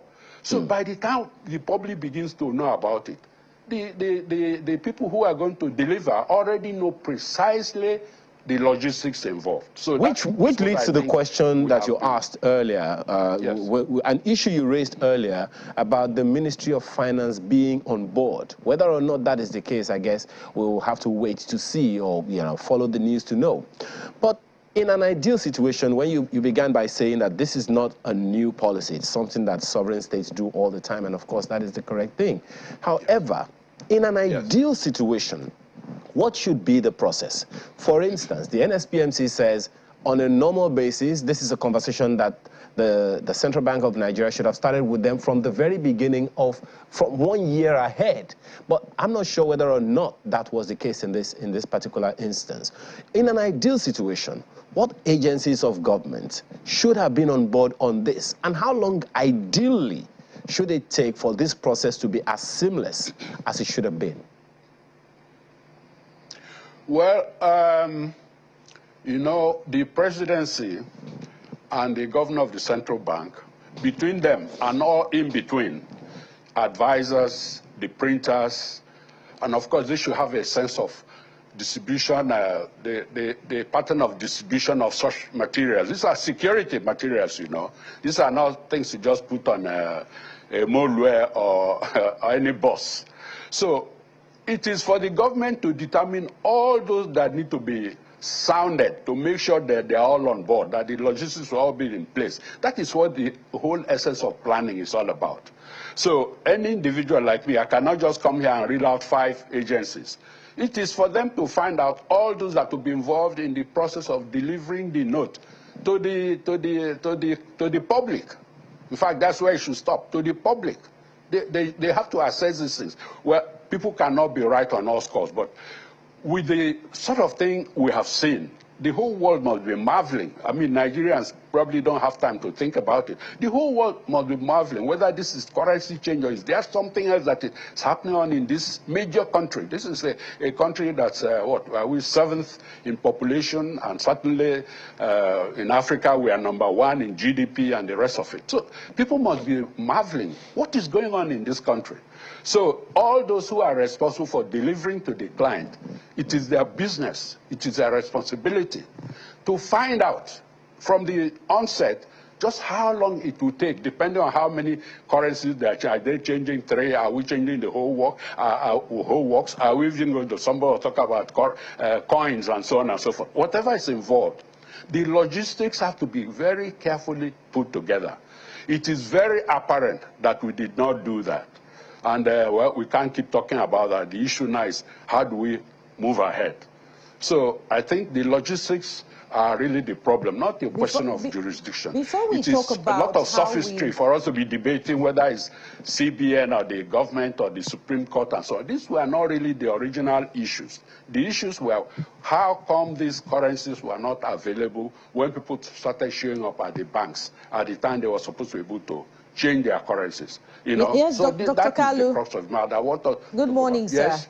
Yes, before we begin to talk about how to move ahead, in understanding if the logistics were properly arranged before it was executed, let's refer to paragraph 7B of the president's speech, and he says the proportion of currency outside banks grew from 78% in 2015 to 85% in 2022. As of October 2022, therefore, currency in circulation had risen to 3.23 trillion naira. And I could go on and on. But if we refer to the CBN governor's, feedback after the policy implementation began, he said, I think 2.1 trillion naira had been mopped up, from circulation. But here we are. Headline inflation figures announced days ago suggest that inflation has risen to 21.82%. And the goal of, the withdrawal of money from circulation was to rein in on the cash reserve and, by extension, inflation. So hasn't the first goal and the ultimate goal of this currency redesign been defeated, Doctor? Well, I agree there, but you see, we've been very... I read the speech rather quickly. Some of the figures that you should use to make these comparisons are not even reflected. I'm sure it's not the president's fault. Maybe it's the people who are drafting. If you mention the volume of money supply out there at that point, you should also tell us what is there now. Now, they only talked about how much has been mopped up. So, as I said, you see, another big mistake, yes, using this opportunity to have a bit of control over money supply outside of the banking system is an important goal. But it is not currency redesign that I usually use for that. There are all kinds of financial instruments.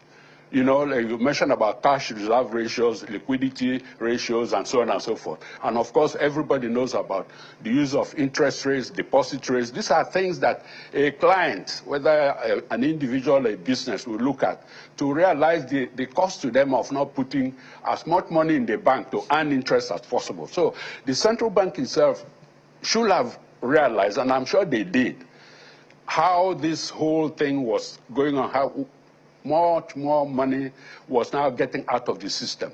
That is part of the reason why we had to have a whole range of institutions, right down to the rural areas, People's Bank, microfinance banks, and so on and so forth.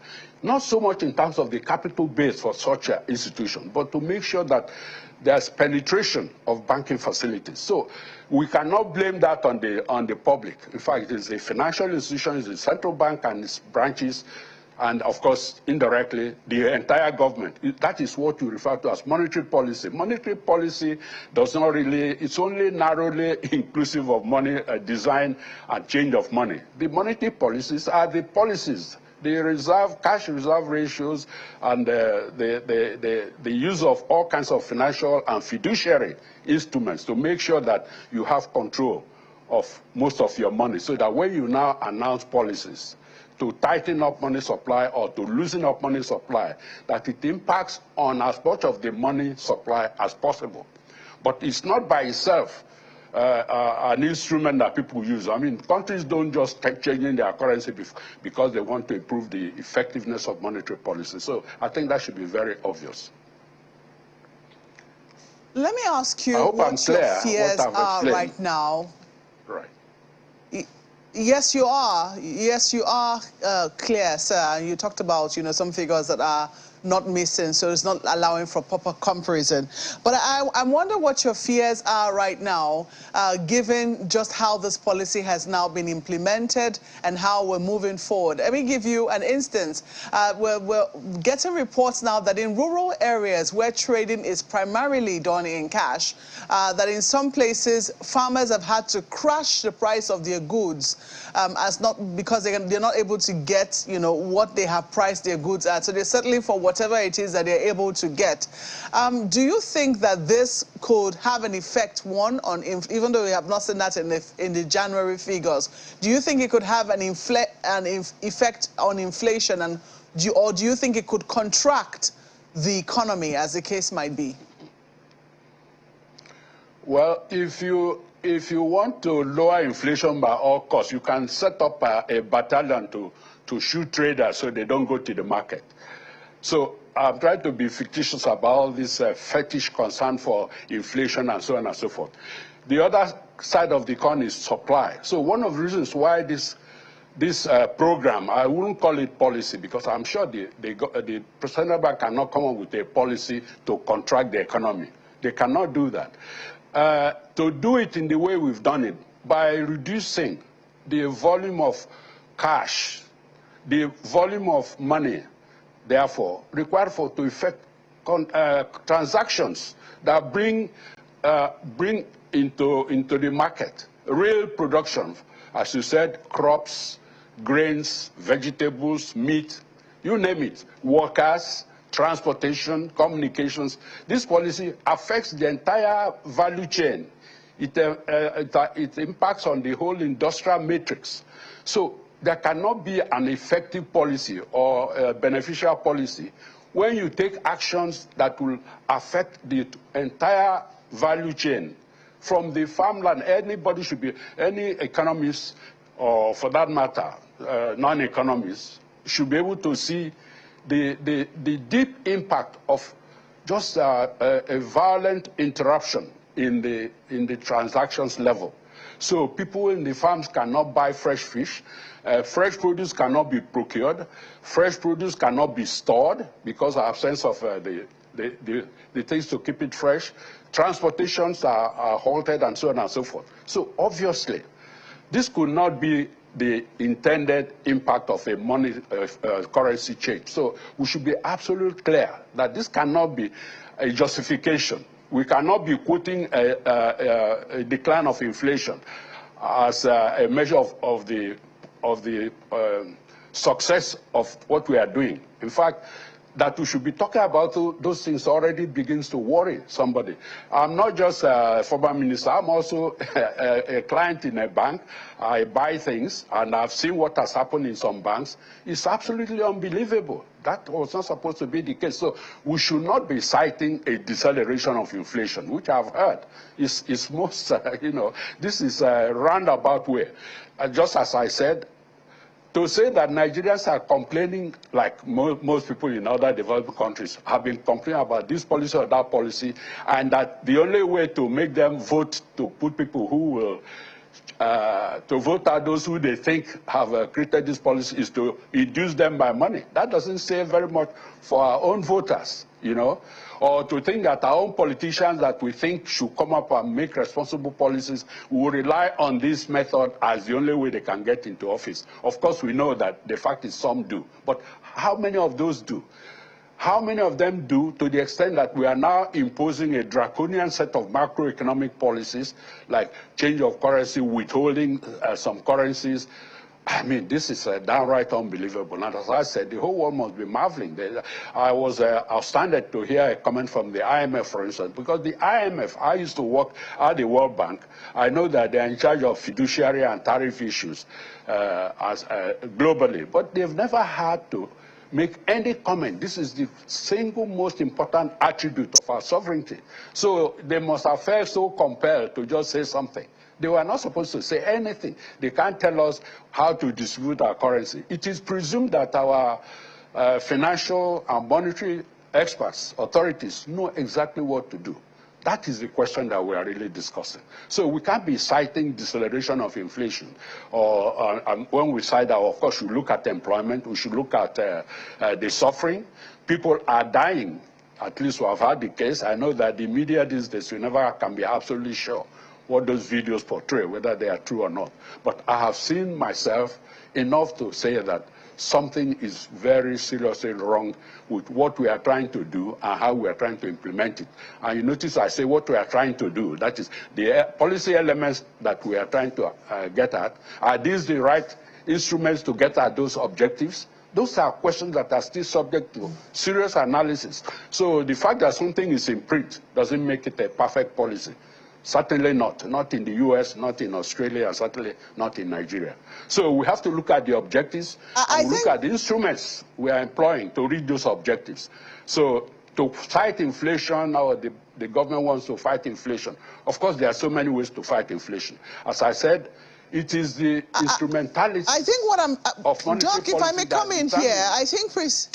Yes, please. I think what I'm actually trying to get you to do is make a prediction as to what you think will happen. Because if government says that what they want to do is, you know, they want to have a hold of the money in circulation, and perhaps they also believe that this will bring down inflation, etc. I think what I'm asking you to do is make a prediction. Do you think that this can actually have any effect whatsoever on inflation, or this has the capacity to contract the economy? That's one. And then two, if we're already, you know, not getting this right, do you think that with the pronouncement of the president yesterday, making some concessions, even though it has caused a legal uproar, do you think that it has any capacity to perhaps put us back on the right path in 60 days? Well, macroeconomics is not physics or chemistry, if I might say. So, yes, of course, one can make predictions. The prediction clearly is that there will be a contraction in the economy. But I can only say that if I assume that we are not going to do anything else, what we have to do is not just introduce more money into circulation, something closer to what was withdrawn, but there are other corporate policies, other essential policies. And there are other ways of judging success. You see, as I mentioned already, employment is one, reproduction is another, and not just inflation happens to be one of the important ones, but there are at least 5 or 6 other things that you have to look at before you now say, oh, it has had salutary effect. The suffering, the impact on health, the impact on transportation, the impact on schools. This will impact on schools, feeding in schools, boarding houses where people have to go and buy this thing, because the policy as put together on this occasion should have taken into account just where we stand on all these variables. So my prediction is also predicated on what we are going to do next. I think the action that the president has taken is in the right direction. And I heard how it was said it will be done immediately. Now, how do you distribute how much? As I said, again, we are not told how much of these 200, what does it amount to? How much additional money are you talking about? This additional money, how have you planned how you are going to distribute to all the states, including the federal capital, to all the towns, to all the small villages, and so on and so forth? Even when we are talking about the other ones will continue to be legal tender. Now, what arrangements have you made to make sure that as you now introduce more new notes, which, by the way, we have to specify how will this come, how much of these new notes do we expect to come in over what period? There's a whole lot of specific logistics that have to accompany any proper prediction of what will happen. So yes, of course, if you curtail the money supply, it will bring down inflation, but you have to check on what it does to production, what it does to employment. You understand what I'm saying? So it's not a unidimensional measure of success. You have to take all the other factors that you have to be married together. That's why we call it stability. In the macro dynamics, the stability is when all those issues are in balance, and not when one is jacked down. Of course, you can do all kinds of draconian things to bring down inflation. But what happens?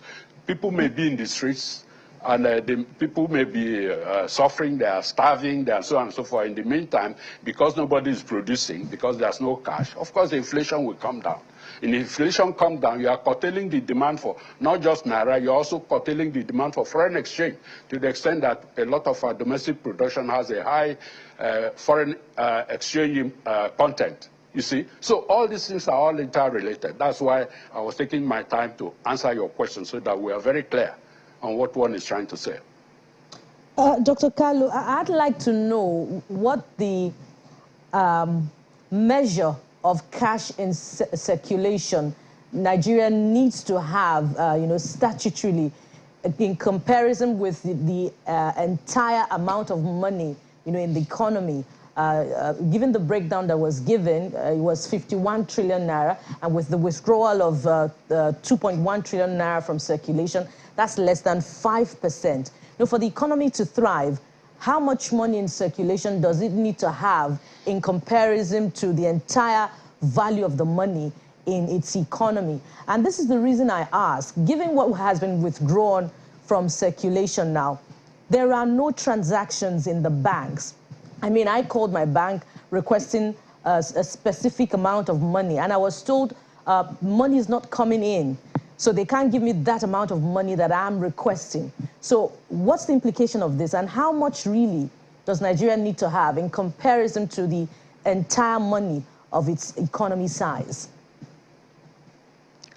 Well, the first inkling of what we have done, I think it was the governor of Kaduna State, Malam El-Rufai, who mentioned at least the first set of numbers, which is rather strange, because to be discussing these things, I mean, you are saying exactly the right thing.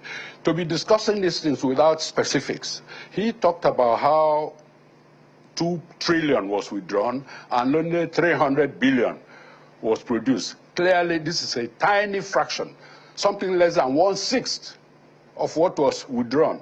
So definitely by the time you are getting to 5/6 or thereabouts, or something close to 85%, then in fact, if you are getting to close to that amount, I'm not suggesting that's the exact amount, but definitely, when you are short of what you withdrew by 1.7 trillion, that already tells you that it is totally insufficient. The question that is darted at you is that, oh, do you want us to introduce what we withdrew if we are going to fight inflation? Of course not. And the question goes back, how much do you think you should put back if you actually withdrew 2 trillion? So the answer, of course, will depend on the structure of the economy.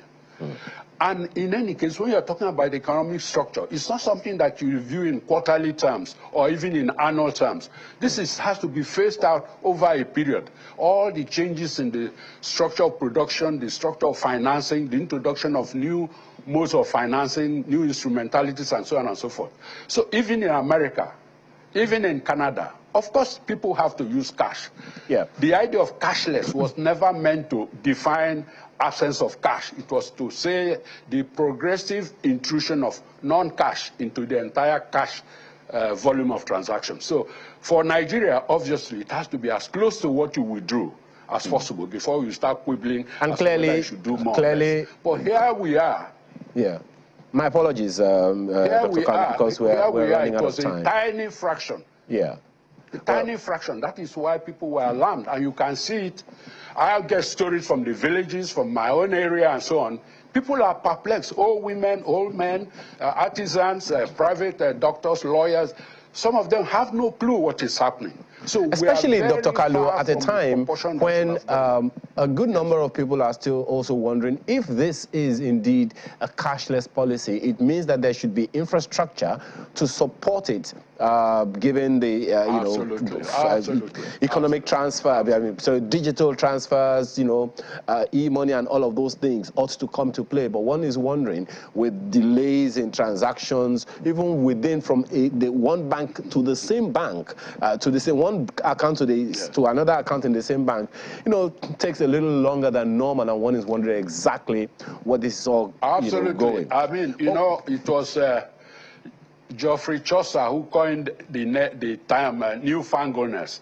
For all intents and purposes, non-cash transactions are newfangledness to the developing world and to many parts of the developed world. These are new gadgets. A lot of the older people don't even have it. And I don't think one Nigerian needs to tell another Nigerian the fact that these are new concepts. But the way people sit in the capitals or within the halls of the banks or central banks or otherwise and talk about the fact that you just go to a post, you get to this, you transfer this, you transfer that, shows a certain lack of familiarity, or it's like people are up in the sky. They have no idea of what's on ground. There are countless questions, Dr. It was never meant to be cashless in that sense. You're absolutely right. There are countless questions to ask you, Dr. Kalu, but we have completely run out of time. Countless questions to ask you. What agencies of government should be a part of this? What industries should partner with the CBN in this? How long should it take in an ideal situation? Countless questions to ask you, but we have completely run out of time at this time. We have to thank you very much for being a part of our program this morning. Dr. Kalu Idika Kalu is a former Minister of Finance, and as he said, he's also an experienced Nigerian. Thank you so much for being a part of our program this morning. Thank you. Thank you for having me. Thank you. Okay.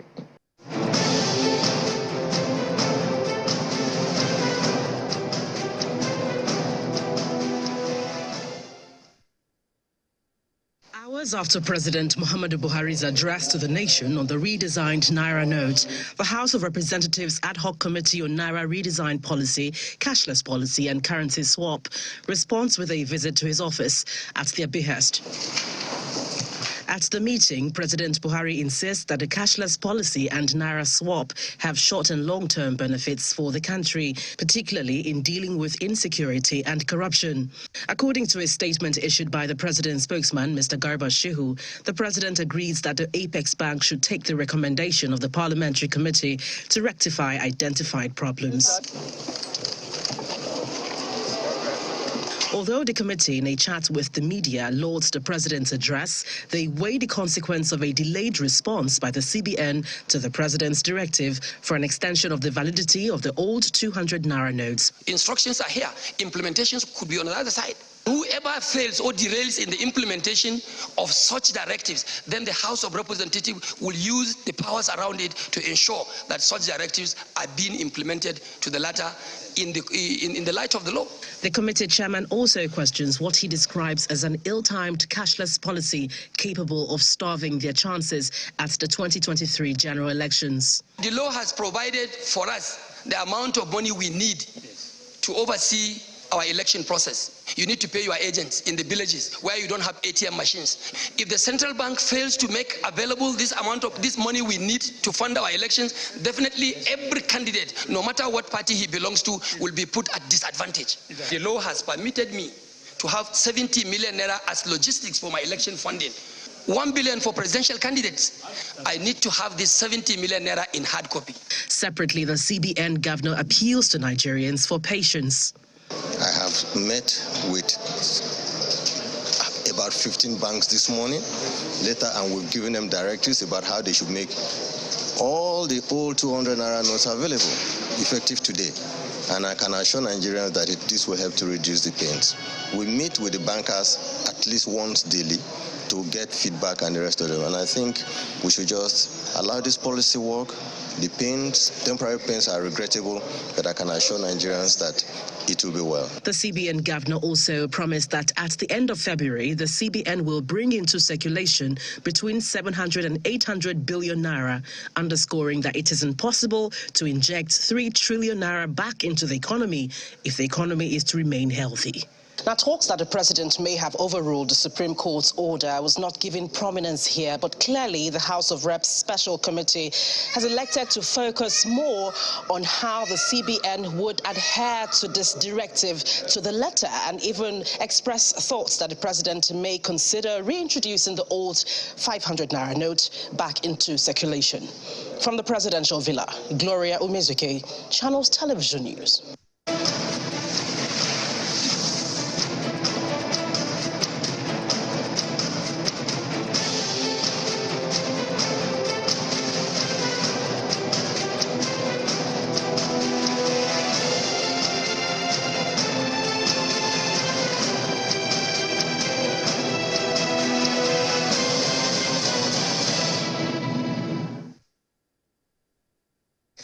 Well, yes, you can see joining us there is Honorable Sergius Ogun, who is a member of the Constitution Review Committee.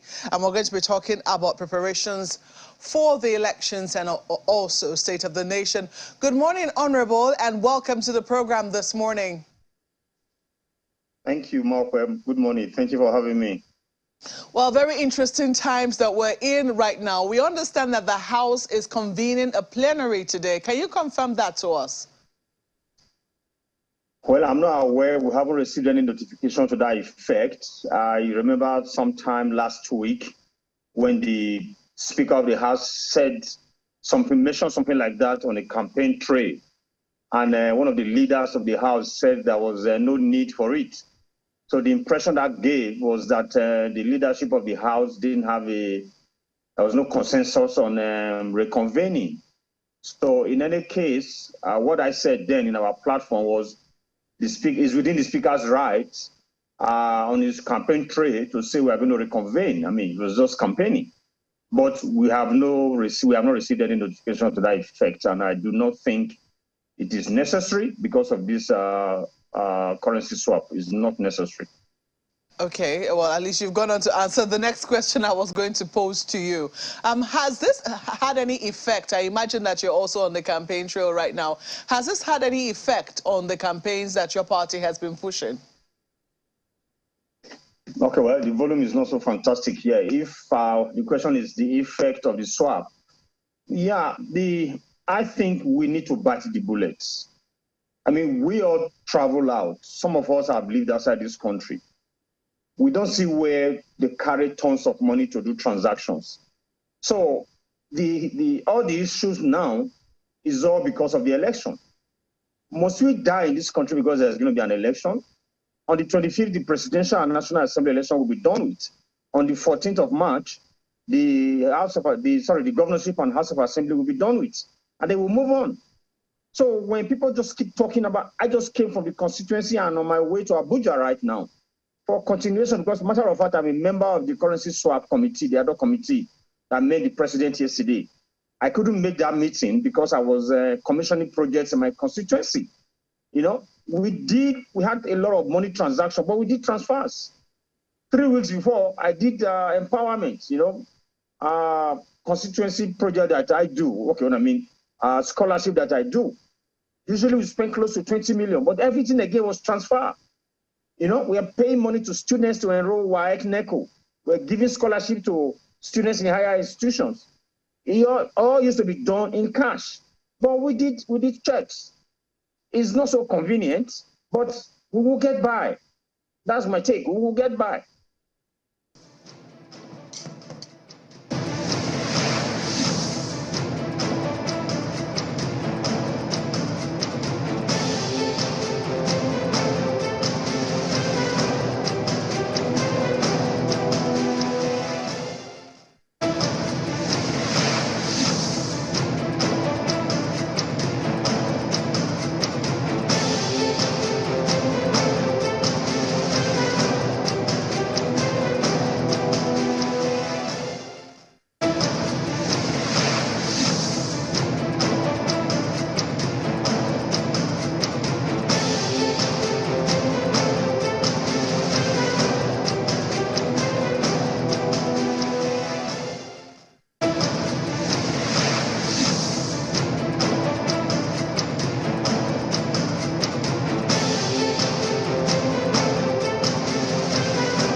I am deeply pained and sincerely sympathize with you all over these unintended outcomes. To stem this tide, I have directed the CBN to deploy all legitimate resources and legal means to ensure that our citizens are adequately educated on the policy.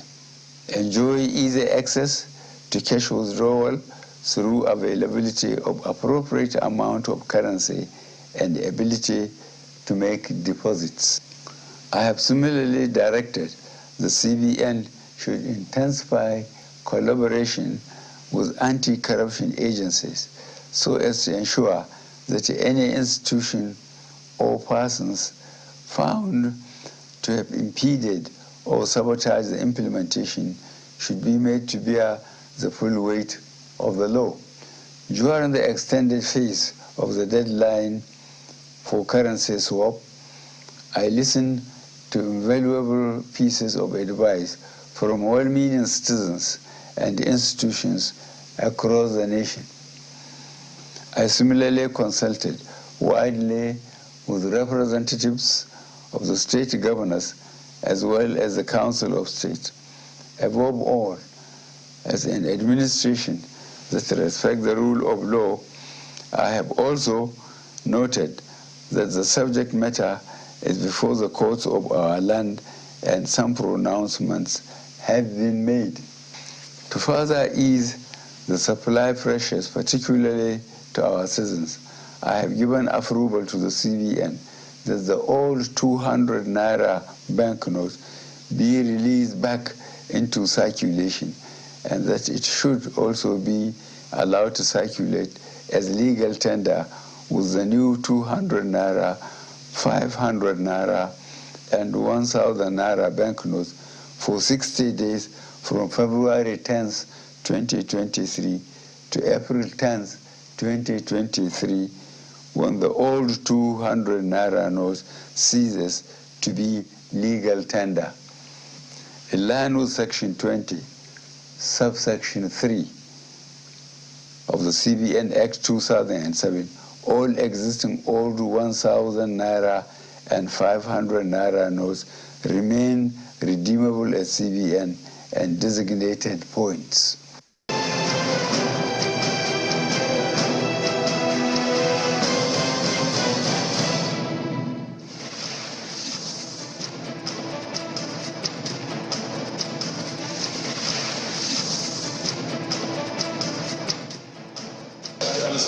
So if you listened to the president's broadcast last night, what's it?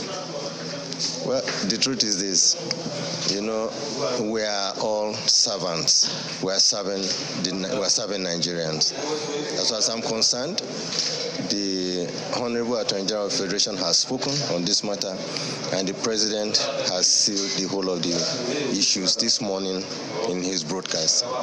And I think I can only just appeal to Nigerians, let's allow this policy to work. This policy is one policy that goes to solve the problem of reducing corruption and illicit financial flows. This policy goes to resolve some of the problems in the economy. This problem also goes to reducing the level of insecurity in the country. So these three issues, which are the tripod of this administration's policy, are all embedded in this policy. We should just allow it to work. We keep saying this. There are some temporary pains, but I can assure Nigerians that the long-run benefit to Nigeria is overwhelming, and we should just give it a chance to work. The President has given his directives. I have met with about 15 banks this morning later, and we've given them directives about how they should make all the old 200 Naira notes available. this week are doing and concluding the trainings we have for observers that we're deploying across the 176,000 plus polling units across the country. We're going to be in every polling unit. We're going to observe the elections. We're going to get reports, and we're going to speak up about what we see during voting. I think for us, what we're concerned about is full implementation of INEC guidelines on the elections. The BVAS is a component of the election. We want to see that INEC itself uses the BVAS in the way that it has indicated it will be used, so that we don't have controversies around it and we don't have the courts intervening if it is not used as appropriately as described in the guidelines. So for us, in observing the elections, we're going to be making demands on INEC to ensure that staff deployed for the elections use the BVAS in the appropriate manner. And I think that's part of the challenge with Osun, that the issue of proper accreditation, recording of it and transmission of it became controversial. So I think it's something that as we go to the elections, we will try to ensure that we do have our observers taking note of this, making their observations and putting out any statements we have regarding the findings of our observers.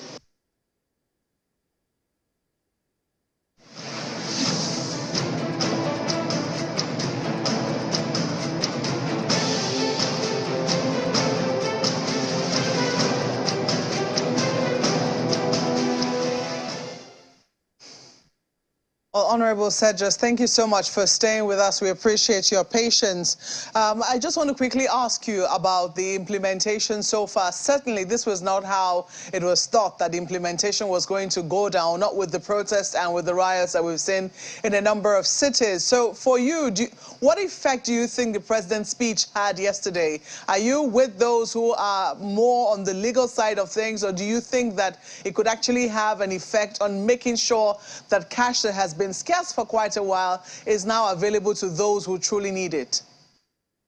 Yeah, thank you, Mark. I support the latter part of it. The cash in private hands will be available for people to use. And I will also appeal to Nigerians to just, like I said, bite the bullet. We're going to be out of this. I think the process is being sabotaged by Nigerians, from the commercial banks to the POS operators. And there are individuals that do not need cash. We don't all have to queue up. Over time, the money will be available to everyone. But like I've always said, we should try and understand there are two policies running side by side right now. The cash swap and the limit to cash withdrawal, going cashless. So if you took 10 million to the bank, you might not be able to withdraw 10 million, even if 10 million is available in the bank, in the new notes, because we are going into cashless. What do you make of your colleague's submission then that constitutionally he's allowed about 70 million naira cash? How much is allowed for campaigns or for elections in the Electoral Act? See, that's the hypocrisy in all this. You see the governors that are crying and all. But how much does the Electoral Act 2022 approve even for presidential election? I'm sure you saw the memo that was trending from Katsina State House of Government House. $500 million was just to move people out from the local governments. So what about the cost of bringing in the public address system, the stage? Most of those things are coming from Abuja. So 1 billion naira just for presidential campaign. 1 billion naira. But how much does the law say you can use for presidential campaign or election?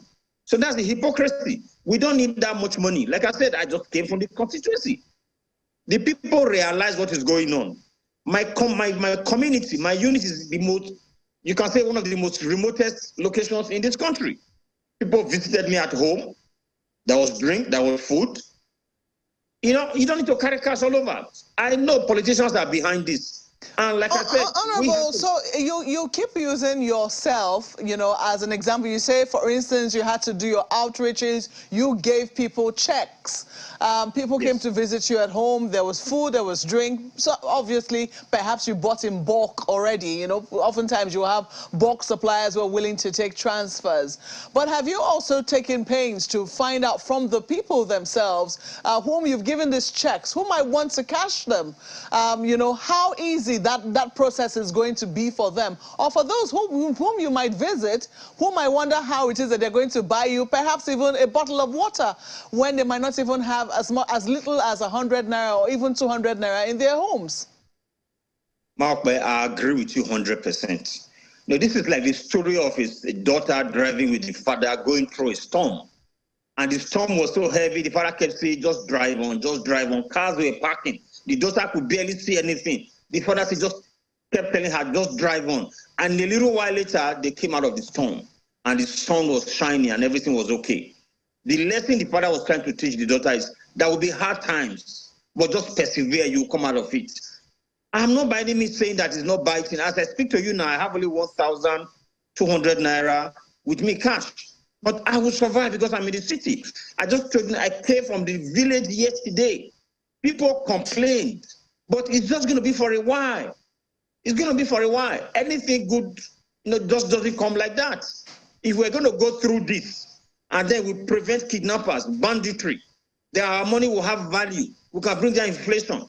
Everybody talks about corruption. If this can bring down corruption, we did not help the country. If I even ask you, where are the ministers that work for this government? Everybody is against the president suddenly, and yet we want to check corruption. If I'm transferring money, should somebody not know where the money is going to? Big questions, Honorable. Thank you. I'm afraid, so sorry, we've lost quite a bit of time. We have to wrap up our conversation. I know we'll be able to catch up with you, perhaps just before the polls start up. Maybe, who knows, maybe after the polls. Thank you so much for joining us this morning, Honorable Sergio Sogun. Thank you for having me. Well, he's a member of the Constitution Review Committee and also a member of the Cash Swap Committee.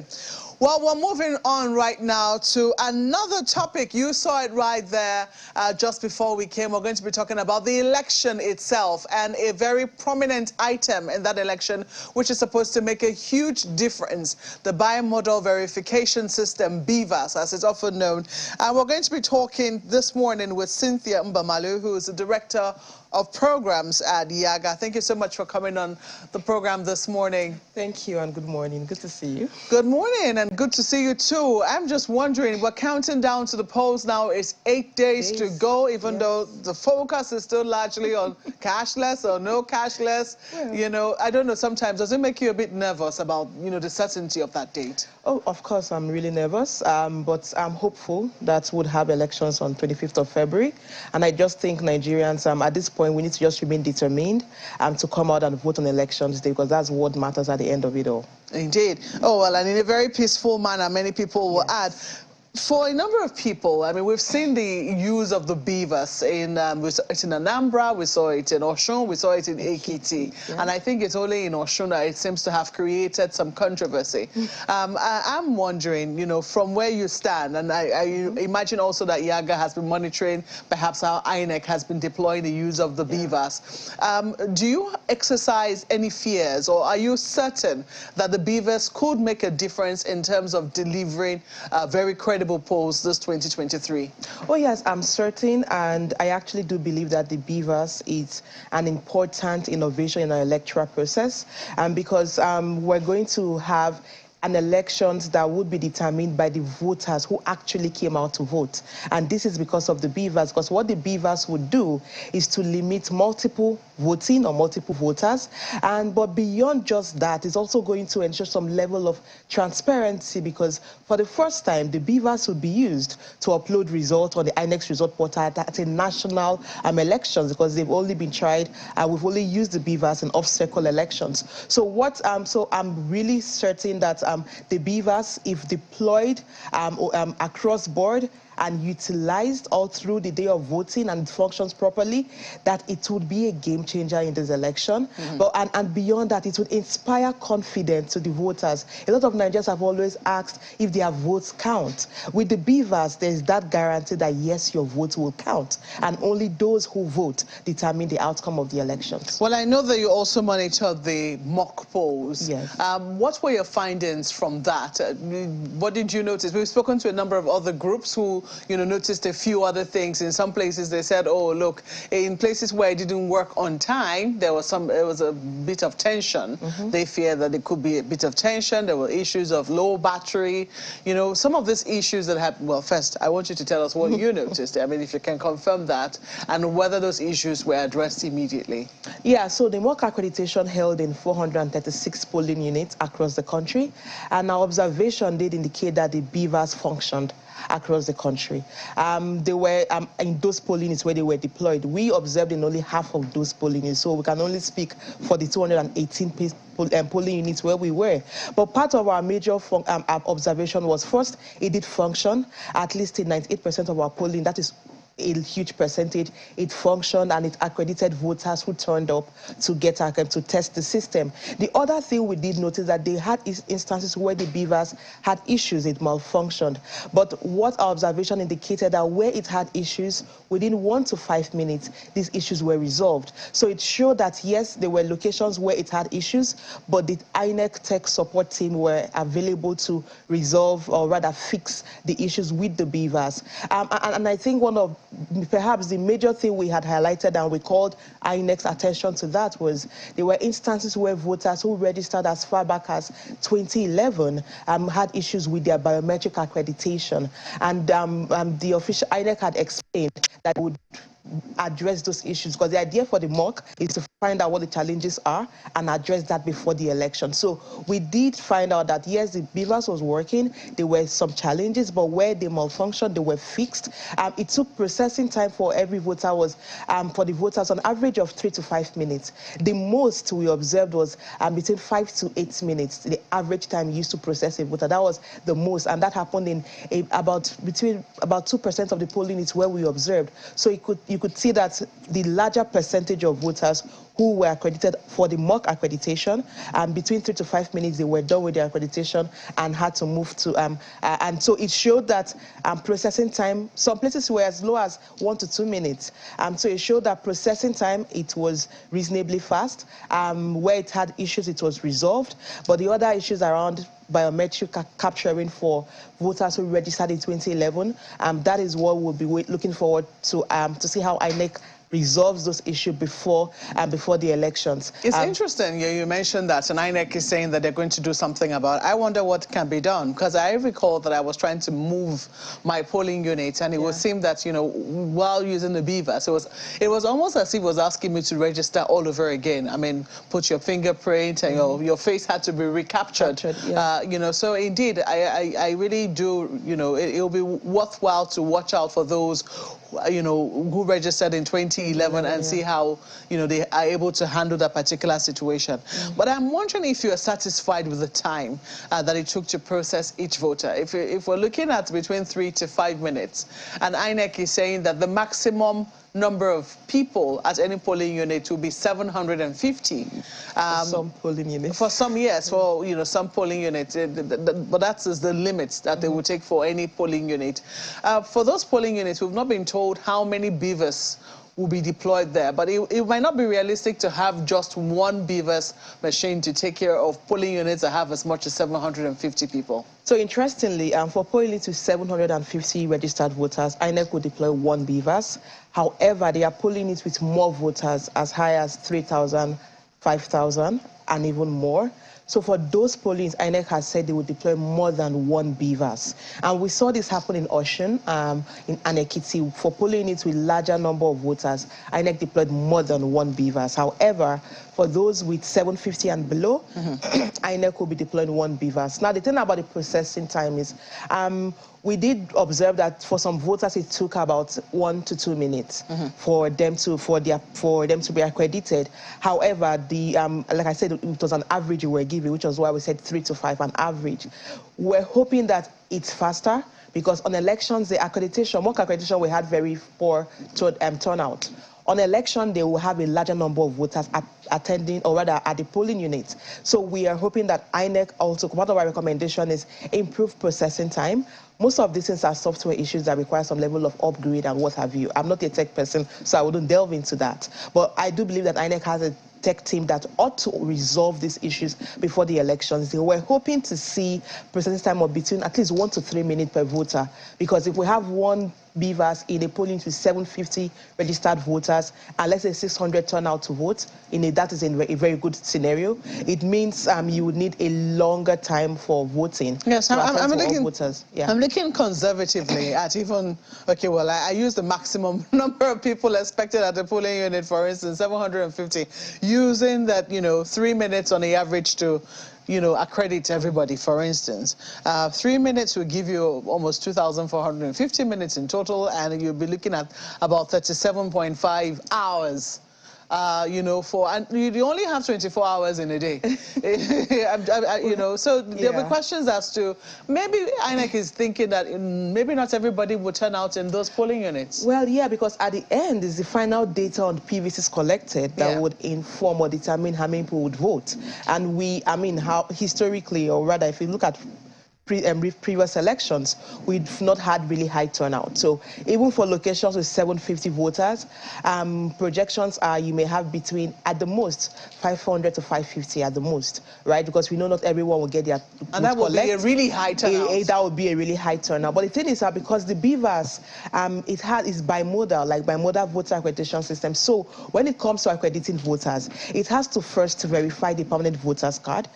This it does either scanning the barcode or imputing the name of the voter on the BVAS or the last digits of their voter identification number. So that's one part. But in the other part is it also has to authenticate their biometrics, so be it the fingerprints or the facials.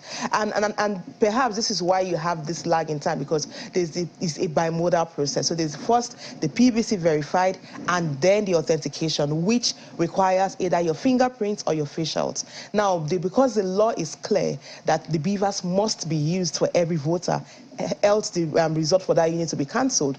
What is important is that your PVC is first verified and either your fingerprint or facials. But where your PVC is verified and your biometrics not authenticated, you won't be allowed to vote. So the emphasis is you must successfully pass both verification process. But for the biometrics, just your fingerprint or your facial is enough to accredit you to vote. Well, we certainly will take up that issue of those who registered in 2019, especially 2011, yes. Especially where their biometrics was unable to be verified, even though they had genuine cards. Do you think it would be advisable for people to also go with, maybe backup identification? If they're accused, I'm just painting a scenario where you're told, yeah, this card is genuine, but it's not you that is on here. We can't seem to verify you. Do you think it will make sense for anybody to go on with a backup verification? Maybe, for instance, national ID card, etc.? Well, the Electoral Act recognizes just the voter's card, and the officials are trained with the voter's card. Now, the thing with the biometrics is, and why we actually feel that 2011, because if you think back to our registration period as far back as 2011, there's a likelihood that biometric capturing at that level was not as strict as it ought to be, because with every process, INEC improves on the system, which is why the Commission believes that at least one of your fingerprints, if any, because they test all your fingers, right? And then the facials. For the issue around the facial recognition, I'm hoping it's a matter of software, because sometimes you have to just relax some of the rules to give more room to capture individuals, especially because when it comes to facial capturing, there could be several things affecting that, because over the years, your features would have changed at some levels, right? So there is that. However, for voters, only the permanent voters card is required. sadly, once the PVC is not verified, you won't be allowed.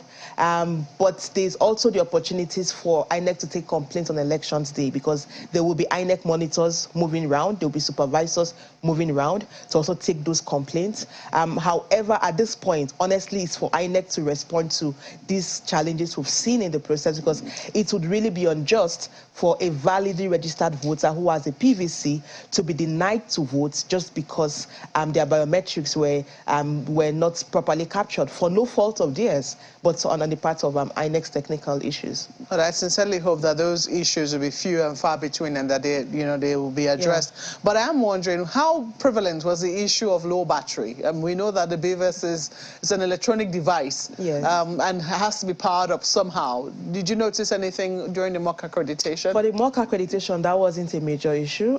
We did not even expect to see that, because it's mock accreditation. INEC will put all its efforts to get things done, and it's just a few number of polling units, right? However, for the general elections, there's that deep call to INEC that your officials in the field, the ad hoc officials, must ensure that the BVAS are properly powered. In fact, the presiding officer is expected to, on the eve of elections, turn on the BVAS, ensure that everything is properly in place, that it's properly charged, that the register of voters on the BVAS is the same with the register of voters on the hard copy register of voters. So there's a lot of checks required from the ad hoc officials on the eve of elections. The idea is you check everything just so that it is powered, because all you need for accreditation is a fully powered BVAS. It doesn't need internet connection, just to ensure the battery is fully charged. Do we know how long a BVAS machine should last if it's fully charged? I can't respond to that at this moment. But the plan is... I was about to say, it's not like it's any of our business. Yeah, the way it's designed is supposed to serve to... At least it's supposed to last all through the day. And because it's not using internet connectivity for accreditation, the battery life is also longer, because the only time it needs internet is when it wants to upload the result to the INEX result portal. So the idea is it ought to last till the last voter votes. And elections ought to conclude by 2 p.m., 2:30 p.m., or when the last person votes. We know sometimes it extends to as late as 4, 5 p.m. in some locations. And I want to believe that INEC has taken all of this into consideration. Well, I also imagine that, we're asking that question because people will want to know whether an INEC official has been responsible or has not been responsible. But, I am wondering, for those who are still curious about what will happen if the BVAS doesn't work on election day, it would seem that there are going to be many things to manage. People they will have to manage their emotions, they will have to manage, because that disappointment will be evident. But what is INEC asking its officials to do in the event that the BVAS doesn't function on election day? Yeah, so the INEC guideline has several scenarios that could play out on elections day, and the officials are trained based on those scenarios. The first is the likelihood that the BVAS functions, and way into the elections, some hours after, it starts to develop some faults.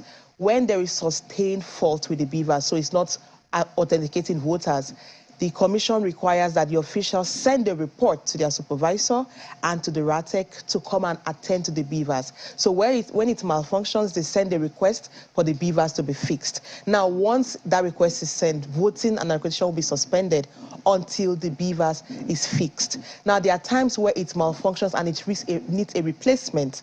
INEC has also said they would be substitute BVAS at ward levels, and once it's a replacement that is required, the BVAS would be replaced. Now, there are several things that could play out in all of these scenarios. One, when it malfunctions and it's fixed, election is suspended till it is fixed. So once it is fixed, accreditation continues normally, right? When it is replaced, the officials are expected to merge the data of accredited voters from the initial BVAS with the new one. How does that play? Let's say voting started at 8:30. By 11, it malfunctions. It's unable to be fixed. A new BVAS is brought by 1 p.m. People were already accredited by the first BVAS as at 11 a.m. when it was 40. The data of accredited voters in that BVAS will be merged with that in the new BVAS that would be used to accredit voters. That way, it minimizes issues of discrepancies when it comes to accredited voters. Because remember that when the total vote cast is more than accredited voters, it means there's overvoting, and the result for the polling needs to be cancelled. So INEC has to ensure that this is properly merged. Now, there's an instance where BVAS is not replaced by 2 2:30 p.m. Now, what the law provides, and even the guideline provides, is for where BVAS is not replaced by 2:30 p.m., elections be postponed to this next day, so the following day. Voting will continue in those polling the following day. However, if INEC believes that the results for that polling unit will not substantially affect the outcome of the elections, the voting will not continue. But what is required for now, based on the law, is if it's malfunctioned, it is not replaced by 2:30 p.m., then voting has to happen the following day. And I think for this, what is required for citizens, honestly, for every voter, once you get to the polling, you have to ensure that there is a BVAS present. And when it malfunctions, you need to make a demand for the officials to immediately send a request for it to be fixed or for it to be replaced, because whether we like it or not, the BVAS must be used on elections. There are instances where we would have more than one BVAS at polling units, right? Now, the INEC has also provided that for those locations where you have two BVAS, voters are located to different. So what we are hoping to see, based on what INEC has told us, is there would be a split of the voters in the two BVAS. Remember that each BVAS is configured to a polling unit with the register of voters for that polling unit. So what would happen, you just have two BVAS with the record of voters, but let's say from A to M, letter alphabet A to M may be on one, and from N to Z would be on the other BVAS, just to ensure that it's the same voters for each polling unit that get to vote with the BVAS deployed there. Well, a real breakdown there, Cynthia. We certainly will be keeping up with you as we count down towards the 2023 polls. Thank you so much for coming on the 2023 verdict this beautiful Friday morning. Thank you so much for having me. Well, that's where we'll leave it for this segment. And I think the program today, this wonderful Friday, we've been speaking with Cynthia Mbamalu, who's the Director of Programs at IAGA Africa. And it's now time to take a look at some of the feedback that we have received from you. I see this one here from Mr. Henry Ewunono talking about Naira redesign and implementation. He says the excruciating complications of the Naira swap program have again revealed how poor conceptualization, design, and implementation of programs and projects have derailed the nation on her path to development. Next time, let there be a holistic impact assessment on all sectors and well-spelled-out implementation framework and remedies for unforeseen complications, where people who do not have money in the bank now die of hunger and inability to pay for blood transfusions. It's not acceptable. For Polycarp Agubolom, the Naira swap crisis is also high on his mind.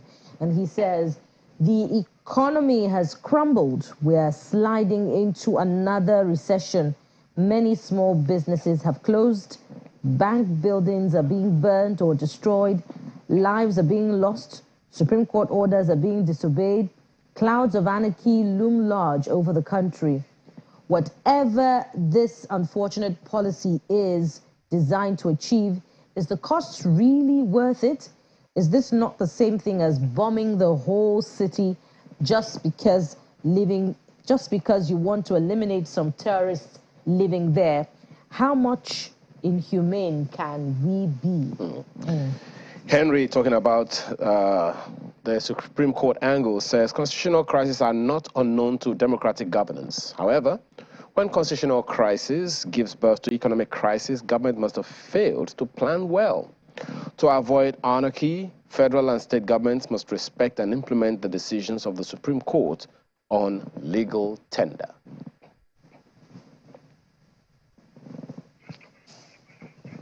Well, thank you so much for sending your feedback. We don't take it for granted. We continue to look forward to engaging with you as the program goes on and through this period of the elections, especially as we count down to the 25th of February. Thank you so much for watching. I'm Maokbe Ogun-Yusuf, wishing you a beautiful day. Thank you for sharing your morning with us. I am Bukola Samuel Wemimo, wishing you a lovely weekend ahead. What is out there that there are some areas in Lagos that are undergoing some upheavals? We hope the authorities are aware and taking action. I'm Ayo Makinde. Have a wonderful weekend.